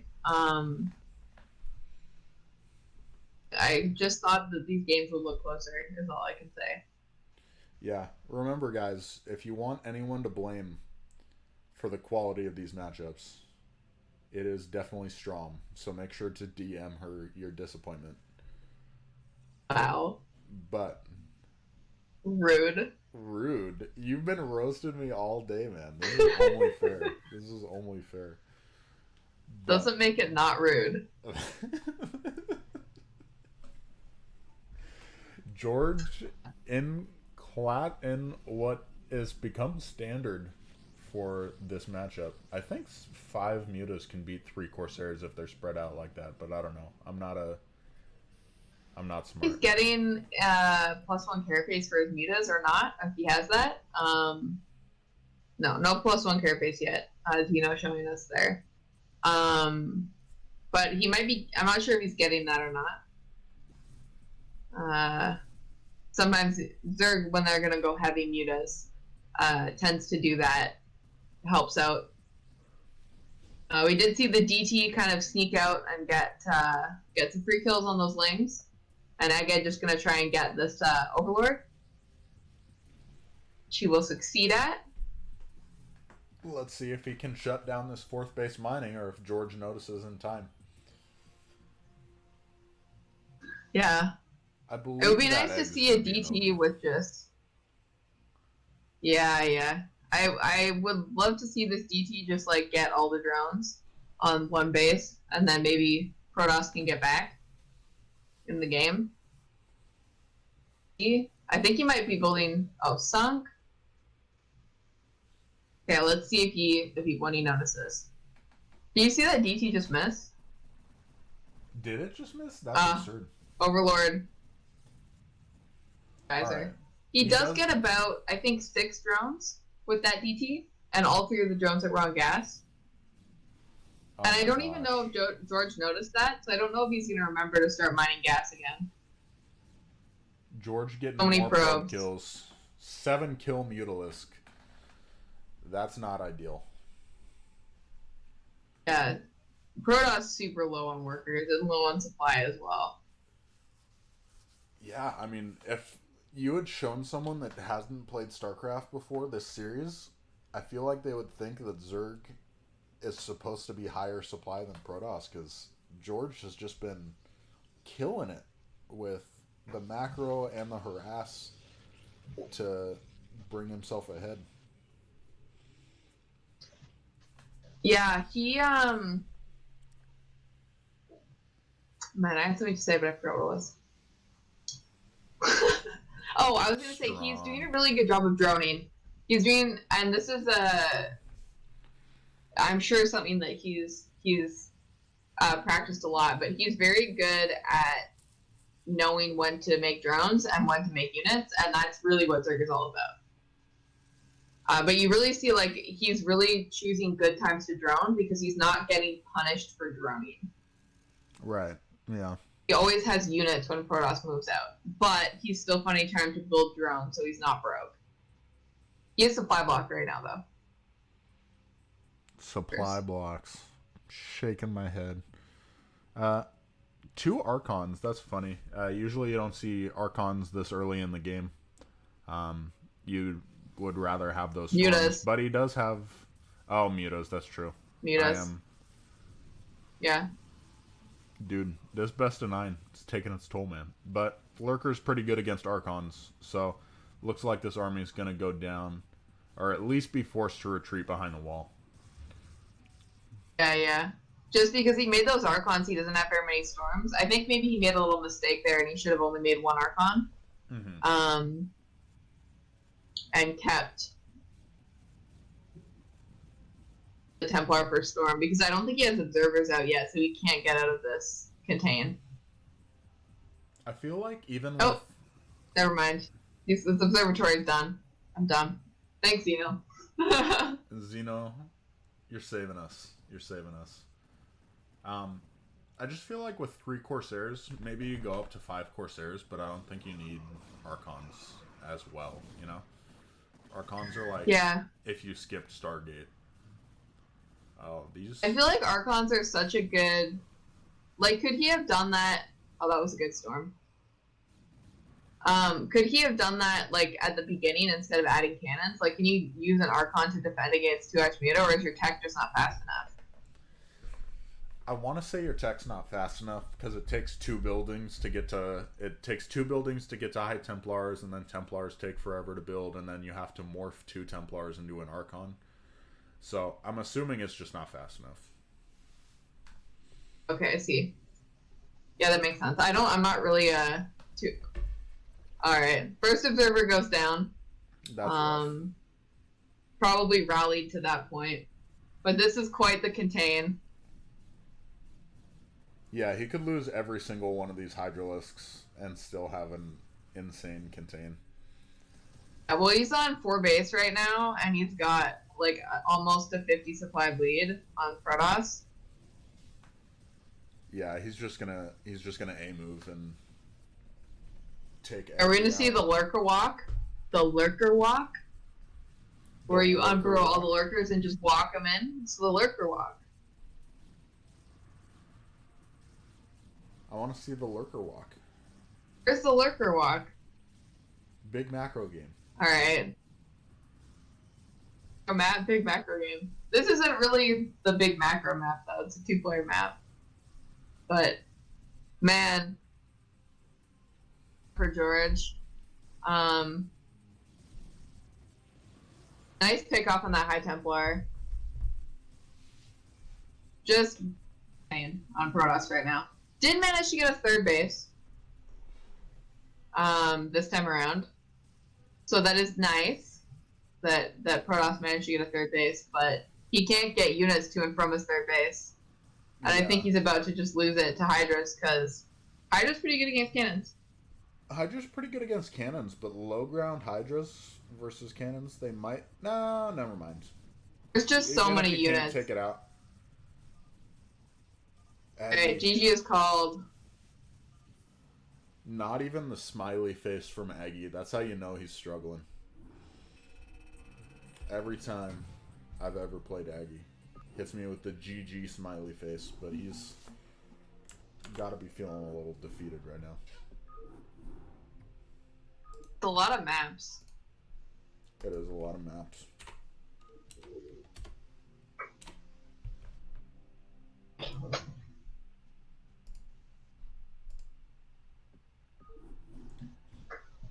Uh,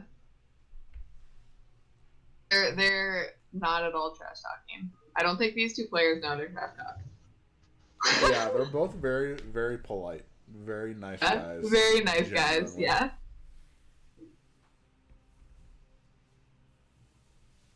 Yeah, George, I remember, helped me with my 3-hatch Hydra one time. And Yeah. he was legitimately, it was like a garbage 3-hatch Hydra, and he was like, you're doing great, you just make these small adjustments. And then I got it like somewhat correct one time, and he's like, dude, that's what 3-hatch Hydra is supposed to look like. And I just felt so good about myself. I was like, thank you, George. Zeno is roasting our player in the game lobby. Oh man. Get wrecked. Oh yeah, George is on our team. Mods equals squads. Operation Indecision. You know, I feel like they're like Team Benjamin or something like that. Alright, first of all, let's introduce the players. In the top left, we've got our Red Zerg, VT's own George, putting on a great showing for the clan. And on the bottom right of Escalade, we have AgGe, our Protoss player here, struggling a little bit in this match, but still cheerful and going strong. Hoping to see some good games on the last two maps. It's going to be Escalade and then Sylphid is our last map here. Sylphid's a good last map. I like that we saved that for last. It's like the most standard currently map I can think of. Standard in general right now. I feel like it's in everything. That's why I kept fighting Spirit first and Sylphid last, and tried to kind of like balance the other maps in the middle. Good map choices from Strom. Killing the production of this. Are we going for... No, never mind. It's too early to tell. I think you should proxy. I think you should proxy. He's got good Zealot micro, AgGe. Hope he proxies on Sylphid. A gateway on the left side. This might be just me being ridiculous, but that could mean a 2-gate. Usually when you want a tight wall, you put the gateway on the right side and the forge on the left. So it's possible we see a forward 2-gate here. It's not a guaranteed thing. Right. Oh, looking like just gate expand. Standard gate expand coming from Protoss. Looks like Zerg just went overpull. And that hatchery at the natural. And going on into the game. And yet again, I mean, we just gotta point out again, overpool's pretty ideal against gate expand, right? I mean, 9 pool is even better, but if you're going against Forge Fast Expand, it's kind of a bit of a sacrifice. But yeah, I think overpool's fine. Overpool's great because it's just fine against everything, pretty much. Right. Like that's why you see overpool so much. It's harder against like 10-12 gate than 12 hatches. But other than that, it's like I think the strongest thing against overpool is probably 10-12 gate for open means pressure. You know, it's good against Forge Fast Expand because he forces a cannon. Right. It's pretty good against Proxy 2 gate because you have lings, and then you also have your extra hatchery at some point. So then you have extra larva as well. Micro battle. 2 links Both for a sides. zealot. Pretty good trade for George. Lings beat the zealot, and he was microing them well. So that's how he ended up with 2 lings left after that. So I feel like that's just fine for George. And he has, 4 lings again. So entered links by AgGe though. Oh, this is some nice micro from AgGe. It does manage to kill all those lings. So more lings popping out for George. Gonna just head along behind the mineral line here and run around. We do have 1 more zealot coming in. We'll see if he manages to force out some more lings from Zerg. That ling is very injured. If he just turns around, I don't know that he knows that it's so injured. I think he's gonna try and get a drone. Yeah, see what he. No lair yet from Zerg. No lair yet from Zerg at almost 200 gas. Is that a Hydrodon? That's got to be a Hydrodon, right? Yeah. All right. Looks like we're gonna be seeing 973. Oh, he doesn't even see it. Oh, he doesn't even see it. That's such a shame. Oh, he won't see it though. Okay, he sees it now. Okay. Yeah. I was gonna lose my mind if he did not scout that Hydrodon. That would have been pretty funny, not gonna lie. I mean, as a Zerg player, that would have been pretty funny, but I'm sorry. Yeah. I was just gonna say, I feel like that gate expand went pretty well for Protoss. Like, not really well, but like not badly like they have been. Like, he was microing well against the lings. He forced a lot of lings.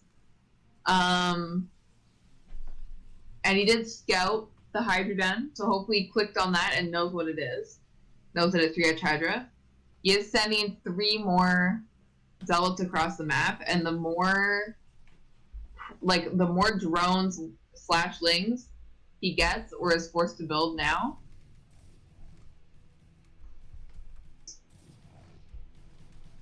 so on 2 fronts, running the drones away. Forcing a lot of lings.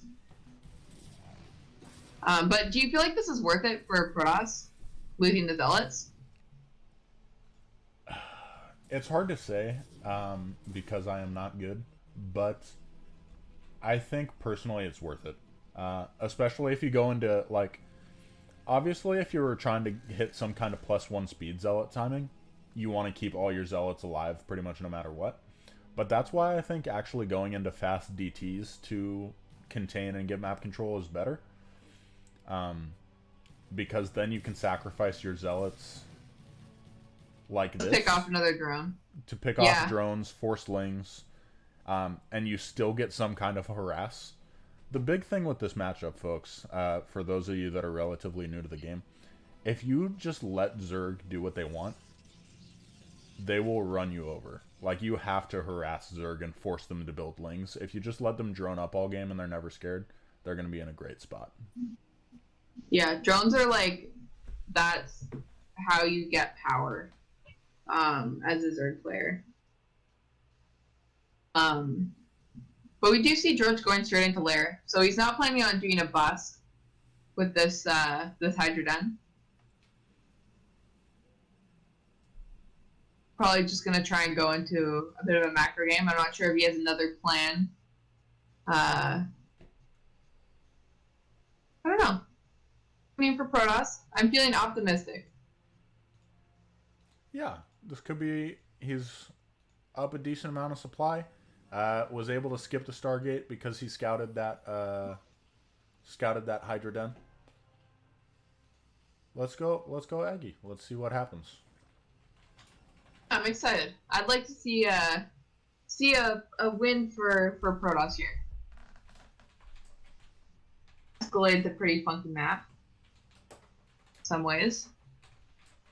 Yeah, Escalade's as far as these modern maps that are kind of following the fighting spirit blueprint, it's definitely got some interesting features to it. It's got like those minerals that you can mine out as part of the wall, um, Mm. which I just think it's super helpful as a Protoss player. Um, you know, he goes for a Stargate afterwards. Okay, so he does get some scouting uh, to see exactly what the Zerg is up to. Probably will only get. Probably. Uh, did George make like any One. Hydralisks? I didn't see him put on any pressure. I don't see any Hydralisks. That's Oh, crazy. for a sec.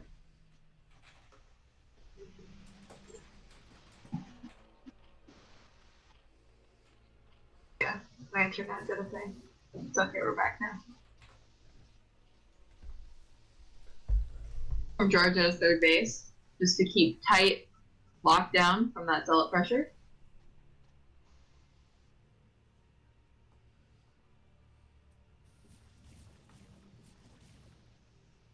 Yeah. Fourth base started for George though, so we just have 3 base Zerg for now. AgGe does manage to get an Overlord there.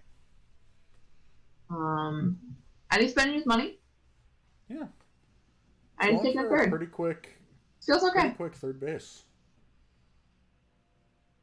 If he can hold it, that would definitely put him in a really good spot. I mean, taken his third before even the Zerg can put down their fourth. Usually, you see the opposite in modern play. But Well, I have been seeing like I said, the Zerg kind of staying on 3 bases and trying to bust Protoss's fourth base. right. So I'm wondering if we're going to see that kind of style coming out of George here. This match.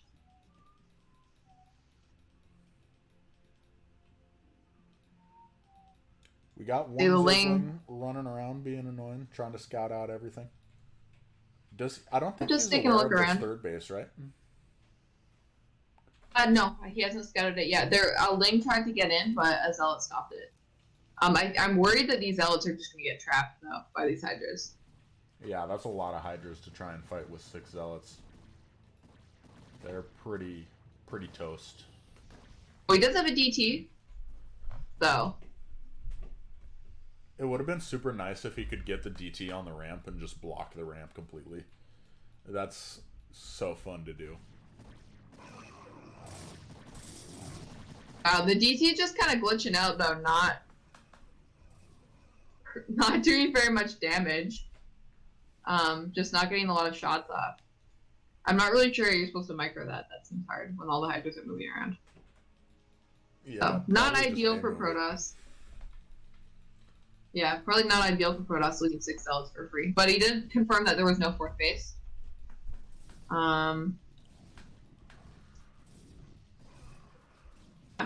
We do have that DT again, no Overlord. I'm not sure that George had Overlord speed yet, to be honest, because his lair was a little bit late. Finished. We just watched it finish right there. Xeno showed us. Xeno's on top of it, man. Let's go. Yeah, man. Shout out to, again, Xeno and Warp Gates from yesterday, our observers, doing a great job. Showing you the most useful things that are happening in the map and helping us to say things that are Somewhat competent. both the same. Because I feel like when we cast with, and we're both just in the replay, we just say things that are different. Yeah, exactly. We're just talking about different things. Oh my gosh, there's a Reaver drop happening, and I'm like, what? Where? This is looking really good for AgGe, man. All right. He's up like 40 supplies. He's got a third base. He just lost both of his Templar, though. Like, I think he needs to go home with this army. I'm not sure why he's just staying on the map. Agreed. Hydras. Agreed. So many Hydras. Alright, he does eventually turn around. Probably lost a little bit of extra units there. But he is still 20 supply up. So seems reasonable for us, but he needs to keep his third base safe because Zerg is not on a fourth yet. So if he manages to deny the third, which I think is what he's going to try and do. Oh no. If he can pick off these Templars, that's oof, not ideal. Does lose 2 Templar there. I mean, Kind of for free. he gets a And decent Goons amount versus of. I'm sorry. yeah. Oh, go ahead. I was just gonna say he got a decent storm with that last one. He Yeah. killed like 6 or 7 Hydras. But honestly, in Oh, my that was a biased good storm. opinion, I feel like it's worth it. Like Templars take so long to build, they don't start with enough energy to storm, even if you get the energy upgrade. So I, as a Zerg player, feel like it's worth it. This was good for AgGe too, though. Like he's defending his base. yeah, And Zerg doesn't have a fourth, and now he's like 40 supply up. this could be the So game. almost 50 supply up. This could be the game. Is this the game? Our base. So hopefully Protoss comes out with a strong push. At some point here. Putting down a crap load of cannons, just making sure that base is never going to go down. Yeah. Just wanted to be safe. Hasn't scouted the fourth base that went down for Zerg yet. We'll see how the macro goes. AgGe floating quite a bit of money right now, but is also still up like a lot of supply. And he's going for a relatively fast Reaver in classic AgGe style. Let's see if he goes to use that for a big push or if he tries to harass with it. It'll be interesting to see what he decides to do. Yep, and we'll see how this storm goes. This could be good. Oh my nice goodness. Storm. Nice storm. Oh, that's brutal. Supply just dropped to 47. He's got Sunks at home. But he's starting to run broke. He's got good saturation on his 3 bases. But he doesn't have a 4th base and doesn't have a 4th gas. So he doesn't have a lot of gas right now though. He's just building Hydras.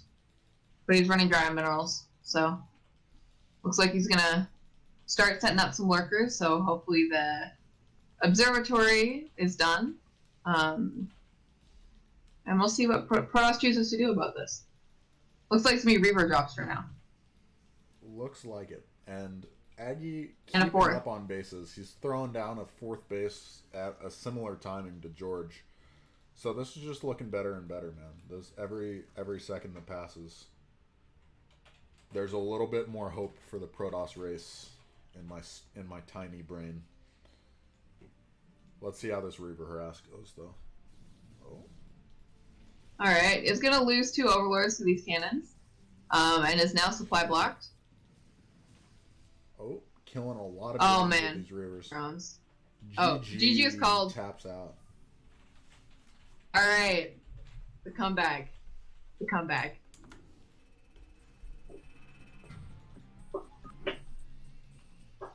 Feels good. Hopefully man. we're feeling a little bit better after that game. Solid game. Yeah, good game from AgGe.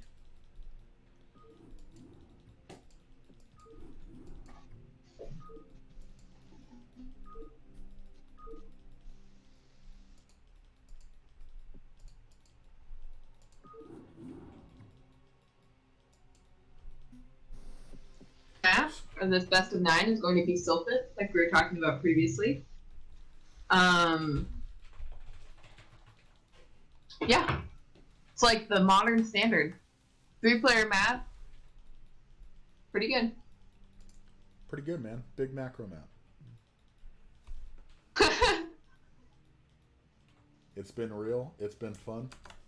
But it hasn't We been have a real last fun. game with a frown. So at least they don't feel super tired after all of these games. We should maybe take a break halfway through tomorrow. Yeah, or not tomorrow, but the next time we do one of these. Yeah. I think that would be smart. Yeah, just maybe after like game 4 or something. Game 4 or game 5. depending on how fast the games are. Or you can do like 3 games in a break, and then I don't know. Yeah, that's the In the play. break I though. think that's the play. All right. All right, guys. Last map on Sylphid, we have in the top center as our red Zerg player, BT George. And in the bottom right, we have our gray Protoss player, AgGe.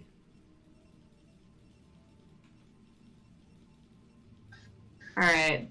Prox Q-Gate. You gotta see some kind of cheese. It's AgGe, man. Come on, pull something out for us. Pull out some wacky stuff. You know, it'd be funny. I can't remember if it was a PVZ or not. I think it was. But Rain going like proxy robo, which you like never see unless it's PVZ. Oh, that was against Larva, wasn't it? Wasn't that Rain versus Larva on? I think it was on Whiteout. That was really fun. Am I crazy? No, that was. It was definitely on Whiteout. I forgot who it was, but I'm pretty sure it's Larva. Now that you say it, it was either Larva or I think maybe Soxry. Regardless, it's super fun. Don't remember. Oh, from Protoss. Oh wait, no, it's not. I thought it was, but it wasn't. Oops. Overpool. The classic matchup: Gate First versus Overpool. New standard. Neo standard. Neo Sylphid. Neo macro. Neo big macro map. Neo big macro game. Big macro map. Neo more coaches, more skill. Neo Salmon Fire. Nah. These players are BT George is on Operation Indecision CPL team, tier 1 Zerg player, and IRK AgGe is on our European team. So team socialized healthcare. Team. All our European, all of our European time zone players, we put on the same team this time around. We also have bigger teams than CPL. Just hoping to not have inactive team problems like we've had on some teams in the past. So just keeping more players and more coaches together. Yeah. To try and balance that out. I know at least for me that's helped a lot. Pretty much every day there's been multiple active players. You can pretty much always find someone in your skill range.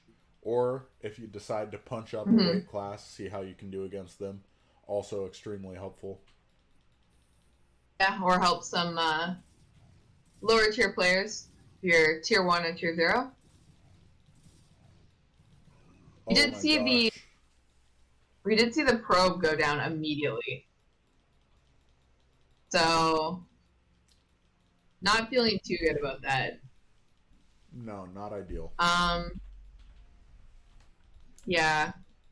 I don't know. We'll see. I think he has plenty of Zerglings to stop the Zealot.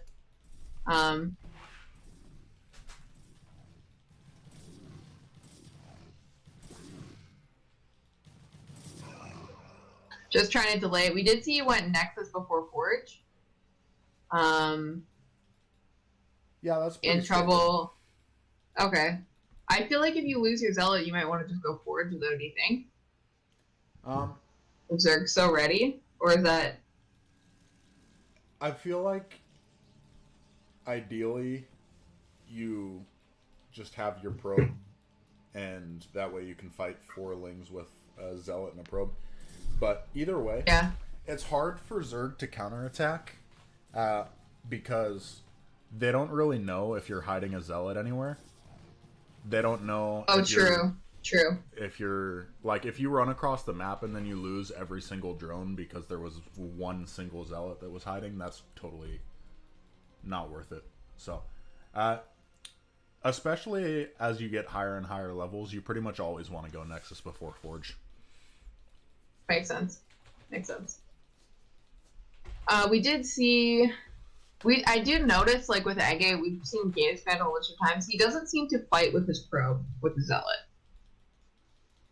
He seems to, keep his probe separate and then move his Zealots across the map. He doesn't really hide zealots either, which surprises me. I feel like he'd be the kind of player to pull something like that. Yeah, yeah. AgGe got his cybercore down. Do you see it? Yeah. Do I see? I was just gonna say the cybercore was coming down, so you beat me to it. Oh man. We are gonna see the 5-patch without gas with gas kind of build or delayed layer. There wasn't as many lings built this game, so we do see him starting to mine gas again a little bit quicker. Seems to be plenty of lings here to stop these zealots. Yeah, this should be totally fine for George. Gotta say, no better feeling as a Zerg player in my limited experience than just having enough units to handle zealot pressure, and then you can just continue droning. I'm just like, oh Yeah. man, this is so nice. You don't have to like micro. Yeah, exactly. You just have like enough to stop it. Oh, feels so good. This could be a nice counterattack though. He's got. Oh, never mind. He's just. I didn't see that extra zealot. If he only had one zealot though, that could have been just kill that probe, kill the cannon, and then go be annoying. Yeah. Lots of gates coming down and a Stargate. A few more gates, I guess. Another pylon for Protoss. Just looks like the opening that he's been doing all series for most games so far. Yeah. And George going into lair and 5-patch play. So also very standard coming out of our Zerg player. Macro game. Big macro game.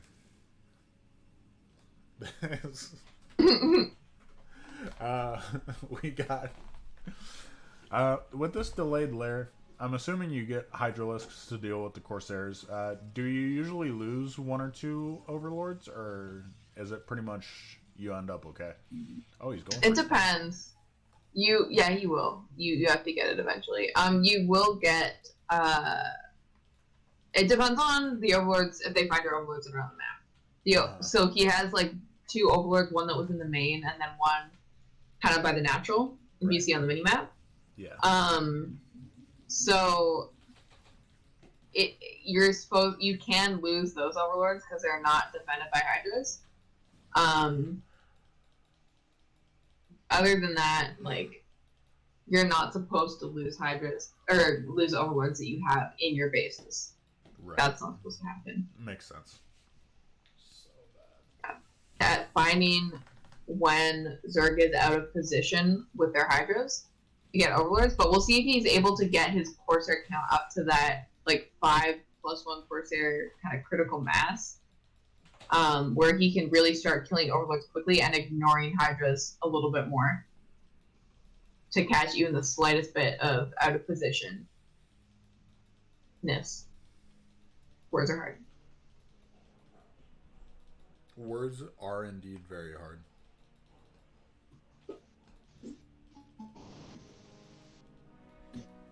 We got 61 supply of 66. Considering how the Corsair harass has been going, it's pretty good for our boy George. Yeah, this looks pretty good for Zerg for me. I feel like AgGe threw a lot of zealots away at the beginning. Let's see how this fight goes. That's a lot of zealots. It is a lot of zealots, and they do have leg speed. They don't have +1 attack yet, though. I feel like this is kind of an anti-timing because he does have it started on his forge. I'm not sure how far along that is, though. It is moving out with those zealots. Oh, yes. +1 damage is finished. Thank you, Zeno. +1 damage just finished. +1 attack. So it was a bit of an anti-timing. He moved out right before that, but he did do okay. He had the numbers to his advantage. And hopefully Zerg has some sunks. Or... Oh, just a lot of Hydras. Yeah. But he might be able to get this 4th base, which would be a nice pick-off for Protoss. Does lose the Corsairs. Yeah, no. Just go get the hatchery. It would be nice to see him delay just like 30 seconds longer and go into Templars as well. That's actually my new preferred build. You get faster. He does have DTs out, but if This you is push out AgGe. with like Remember. this is AgGe, so he's gonna do what he wants. Uh, but I like hitting this 10-minute timing with like a control group and a half of zealots plus like four Templars. It's just so irritating for Zerg unless they have lurkers out.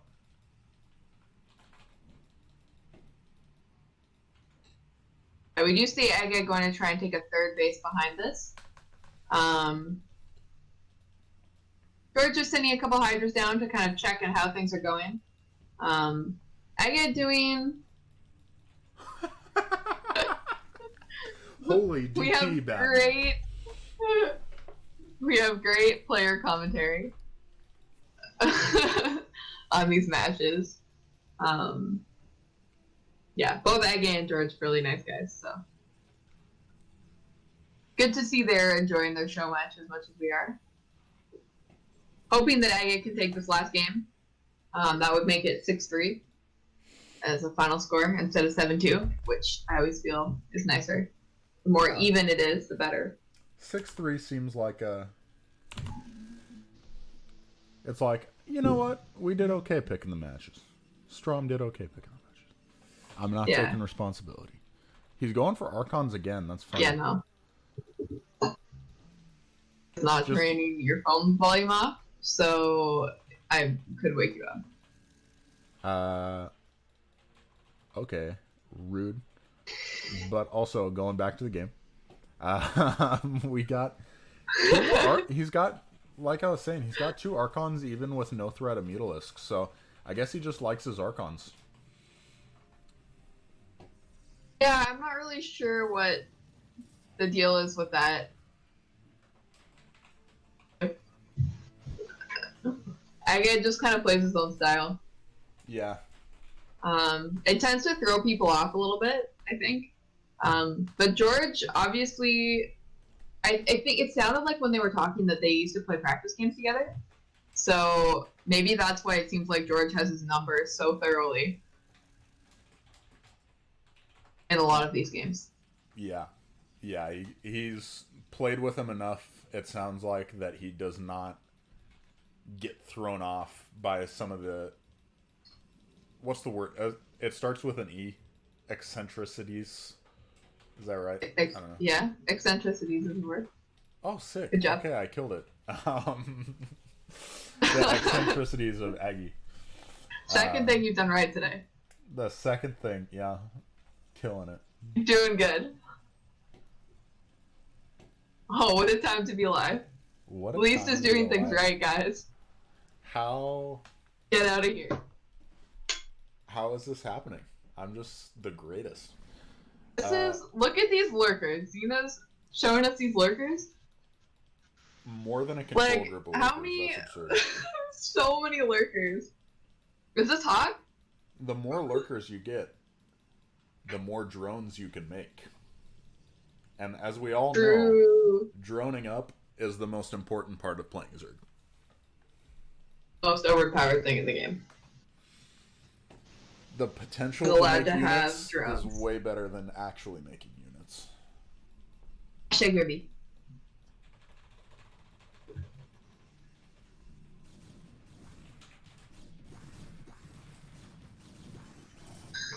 Alright, so we do have some links just coming in, checking in, and seeing what Protoss is at here.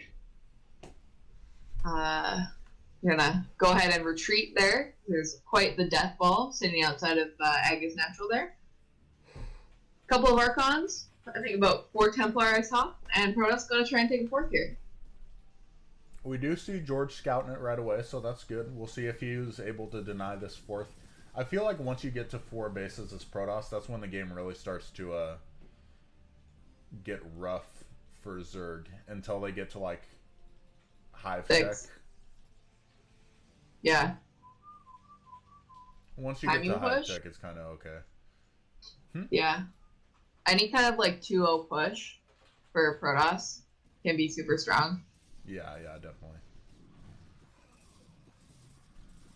You know, I get just kind of cleaning up some extra units that are around on the map. You know, I said he had 4 Templar, but he only has 1. So I was incorrect. You know what I don't know how objectively good this is, but I like it a lot, is mixing in like 5 DTs in his army of like 12 zealots. Because unless they micro, the thought in my head is, unless they micro to specifically pick off the DTs, you're just getting way more damage per swipe for free, you know? Okay, we do have George moving his massive amount of lurkers kind of in between AgGe's 3rd and 4th base. And we do see his army just taking a ton of damage walking over this lurker field right now. The splash damage from the lurkers is just decimating his army. We don't see an observer anywhere. Does he have an observer on the map? No observer. Xeno says no observer. This is not good. That is a lot of lurkers. And AgGe is not going to be able to move out anytime soon against these lurkers. He just keeps taking massive amount of army damage. We did see his 20 supply lead drop to a 10 supply lead there. And he's probably going to need some storms to hang on. So hopefully those Templar can give him a hand. Yeah. It's kind of his only tool in dealing with lurkers right now. Yeah, I mean, if you don't have observers at 16 minutes, these lurkers are going to be a huge problem. Especially with how much money George has. Just look at this. Like, he's not maxed out, but he easily could be. Like, he's got enough money to max out. It's just a matter of putting down a bunch of production and making sure you don't get supply blocked. Yeah, he's a little bit supply blocked right now. We do see he's going to take that other main. And we're going to see this become a little bit of a problem for Protoss if he's left to get that main and that natural kind of unchecked. T attack at the 3rd base, driven away because there is an overlord there. Counterattack from Zerg at the 3rd. Gets shut down. Also shut down for now. Yeah. DT's gonna check the main. I don't know if there's an overlord there or not. We'll see if they can get some damage done. Look at that. DT's. Shut down. And Nidus already done. Nidus Worm. Very. So very you'll be good able to defensive get game for this last game. Yeah. Nice game from both players. See, Protoss still up in supply, so. Oh, nice timing on those Hydras hatching, but I think he is going to get that Overlord anyways, even if he loses a couple Corsairs. Oh, man. Probably not worth. Probably not worth. Oh, definitely not worth. Yeah, I think he had sent them there and then forgot about them. So. Yeah. Not quite fast enough to save those Corsairs, but that's okay. George making even more lurkers, as if he did not have enough already. This is... Rock OP, let's go. Sorry. You're good.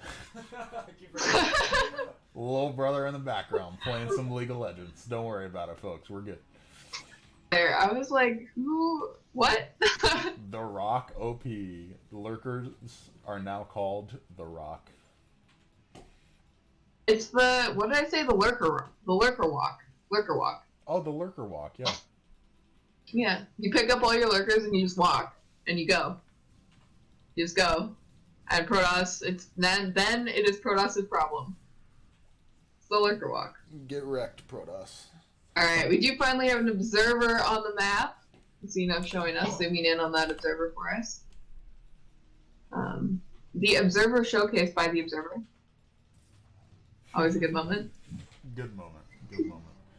Now let's see if he can begin to push out through this just mass of Zerg. Unfortunately, Defilers are out, as Xeno has shown us. So Dragoon's not going to be insanely helpful, especially now that Consume is done. He's just going to throw down a couple Dark Swarms. And as we all know, Lurkers under Dark Swarm, pretty good. Alright, I think we're going to see a Plague come down as well. Right here. Yeah. Nice Plague. I actually only hit about, I think only 3 of the Dragoons, so maybe not as good of a plague, but any plague is a good plague. Yeah, yeah. Don't even... Oh my gosh. Alright, Zealots coming in, disrupting mining. Not going to be able to deal with these lurkers, so they're just kind of sitting here being annoying. Trying to take out some of these hatcheries, if they can. Yeah, that's nice. Anytime you can delay Zerg kind of being able to suck up the resources of that part of the map is really important for Protoss, in my opinion. Walking through this worker field, maybe not the best idea, though.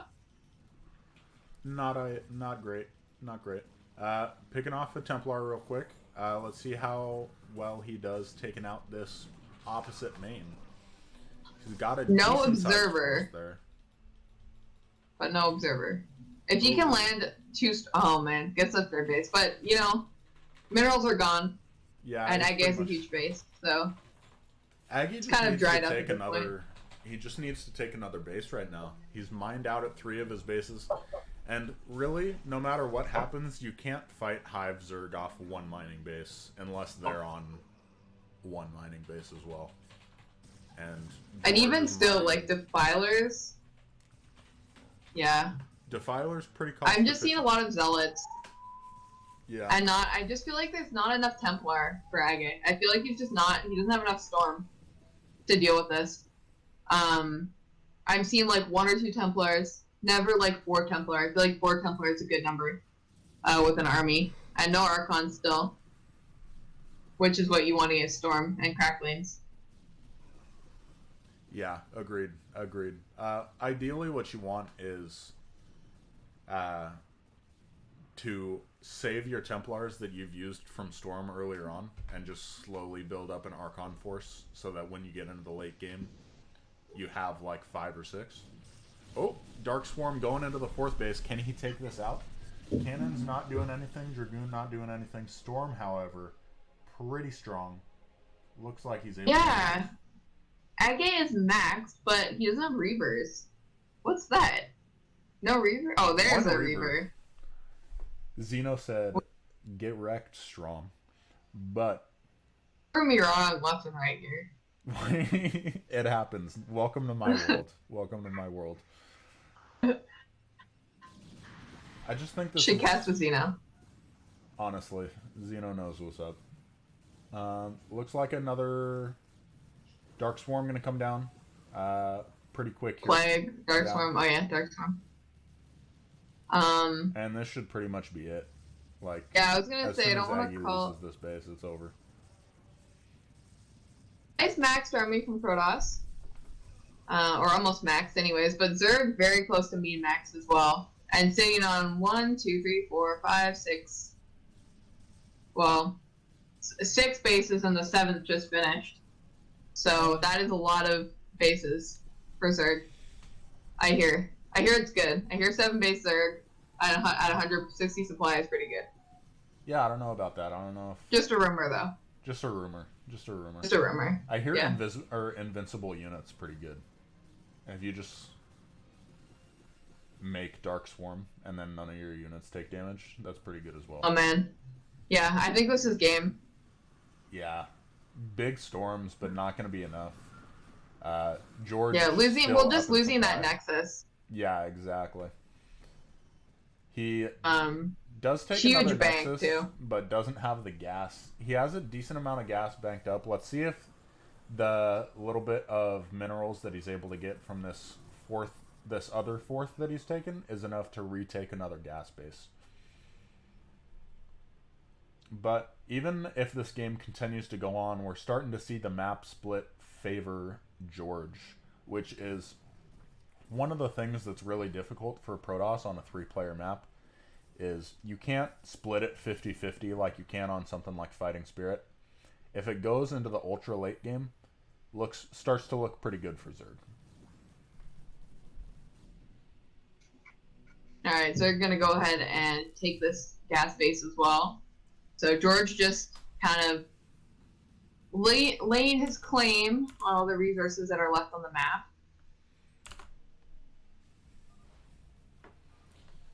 AgGe taps out. GG, well played. Good series. Good series. All right. Oh, that was longer than yesterday, wasn't it? Yeah, yeah. Lots of really long games. Yeah, Tuesday. So we got a final score of 7-2 for George. And stay tuned, folks. We will have an interview with our winner. Don't go away just yet. In just a Right, yeah. Good series. I was hoping that it would be a little bit closer, but you gotta hand it to George. Very nice games. Very nice. Just kind of showing the power of macros and just shutting down whatever Protoss is doing.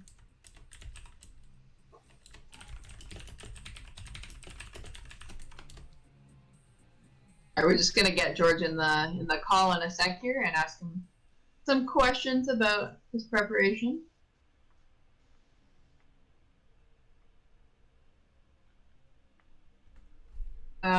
I think we should just.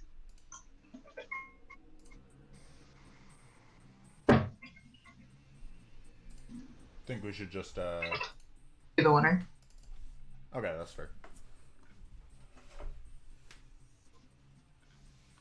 All right. He was in here earlier. Just give him a second to get up, guys. Yeah. Just so you know, we are going to be casting at least 2 more of these best of 9s. I think probably there's going to be a PBT and a ZVP coming next week. I think the PBT is going to be on Tuesday.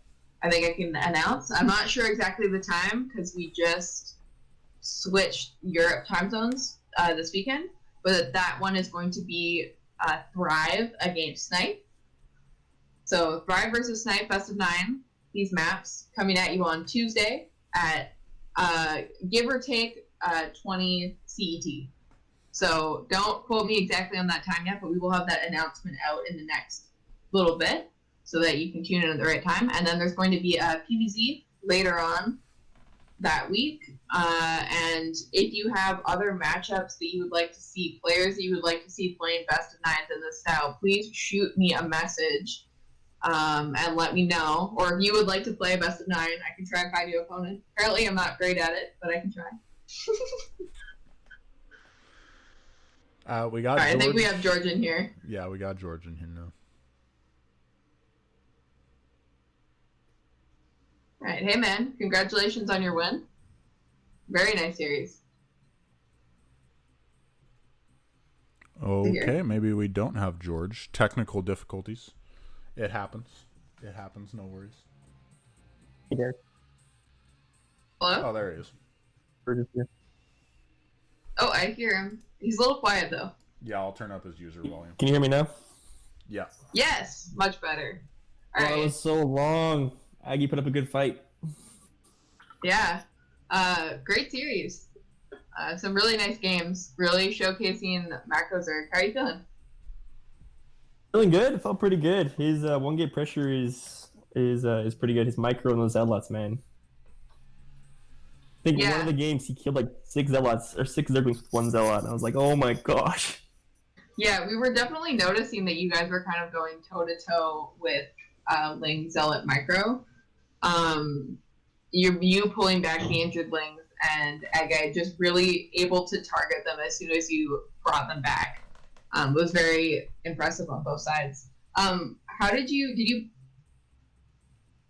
the whole series that you really knew AgGe's playstyle and you really had his number and you were really predicting what he was going to do very well? Can you talk a little bit about that? Yeah, I think I pretty much got lucky. I've been practicing with Jaeyoon, and once you get like the first advantage, then the ball's kind of in Protoss's court to break out and do something extraordinary. But in every case, when I got some kind of contain or some kind of advantage, AgGe consistently expanded with an army. And so once I kind of figured that out, it was relatively easy to, just going to make lurkers and expand myself and keep that lead.